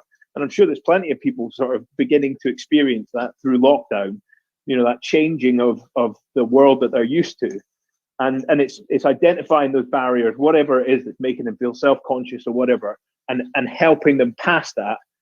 But you can't hold their hand the whole way. You just got to try and take as many hurdles down as you can, get them moving, and then, as you say, it's about setting that big target and sort of pushing them towards it. But they've got to do it themselves as well. Absolutely, JJ. Now, can I just throw in a little bit of housekeeping, as I need to do that? If you're watching on Facebook, Twitter, or on the social media platforms, the feed will stop at 12:30 and then it will restart around 12:45. So please do tune back in. JJ will hopefully still be with us for a little bit longer. Plenty more to cover. Keep in touch with us across social media. Use Doddygump World in a Day hashtags. There is so much going on across Zoom at the moment. The Facebook is busy, Twitter's busy, Instagram is busy. Thank you for all the support and everything that's going on. JJ's with us just now. Between 1 and 2, there'll be the captains of the interdistrict teams. Joe Douglas will hopefully pop in for a quick chat. Jason Fox at 2:30. The Stokeman brothers, the world's strongest brothers, at 4. Jenny Faulkner at 5 p.m. Gavin Hastings at 5:45. And Andrew Cotter at 6:30. So still lots to come throughout the day. So do stick with us. Everyone that's on the bikes, incredible efforts from 10-year-olds all the way through to old guys like Rob Wainwright. They're putting the miles in and they're just giving it everything, and it's fantastic. JJ, there's a question. We've got Laura Penhall. I'm not sure. Do you know Laura? Performance manager. She was Mark's performance manager for Around the World. She has rode many oceans. Amazing. The importance of perspective to show the opportunity you were given, not an easy mindset to achieve, but so powerful, inspirational. So what you're saying, what you've been through, and the story you tell, it does resonate with a lot of people. Yeah, and she's got the right word there. It's perspective. Now, unfortunately, that's the thing about perspective that's hard learned. It's a misery at the time, but where you get to is a powerful place. And actually, I think a lot of people are experiencing that right now. We could all do without the restrictions and the lockdown that we're enduring right now, but we are enduring them. So I think at the end of this, we've got to look at what we can learn about ourselves coming out the other end of it to make it, not just worth it for the gains of beating this pandemic, but actually when you come out the other end of it. And I'm not saying you need to achieve something insane during lockdown. Just surviving it is enough, in fairness. But it's that perspective that you learn about yourself along the way that you go, well, actually, I've come out of this in some way, shape, or form a little bit better. And it was hard earned, but I have earned it now, so I can sort of hold my head held high for that. And like I say, I was given a huge dose of perspective, and it was horrible. It was painful. It was physically, mentally, emotionally, socially tasking at the time. And I wouldn't wish it upon anyone, but I had to endure it. There was no other way through it. And so I came out the other end of it better off in so many respects. And so that's the silver lining. And like I say, now I've got it, and no one can take that away from me.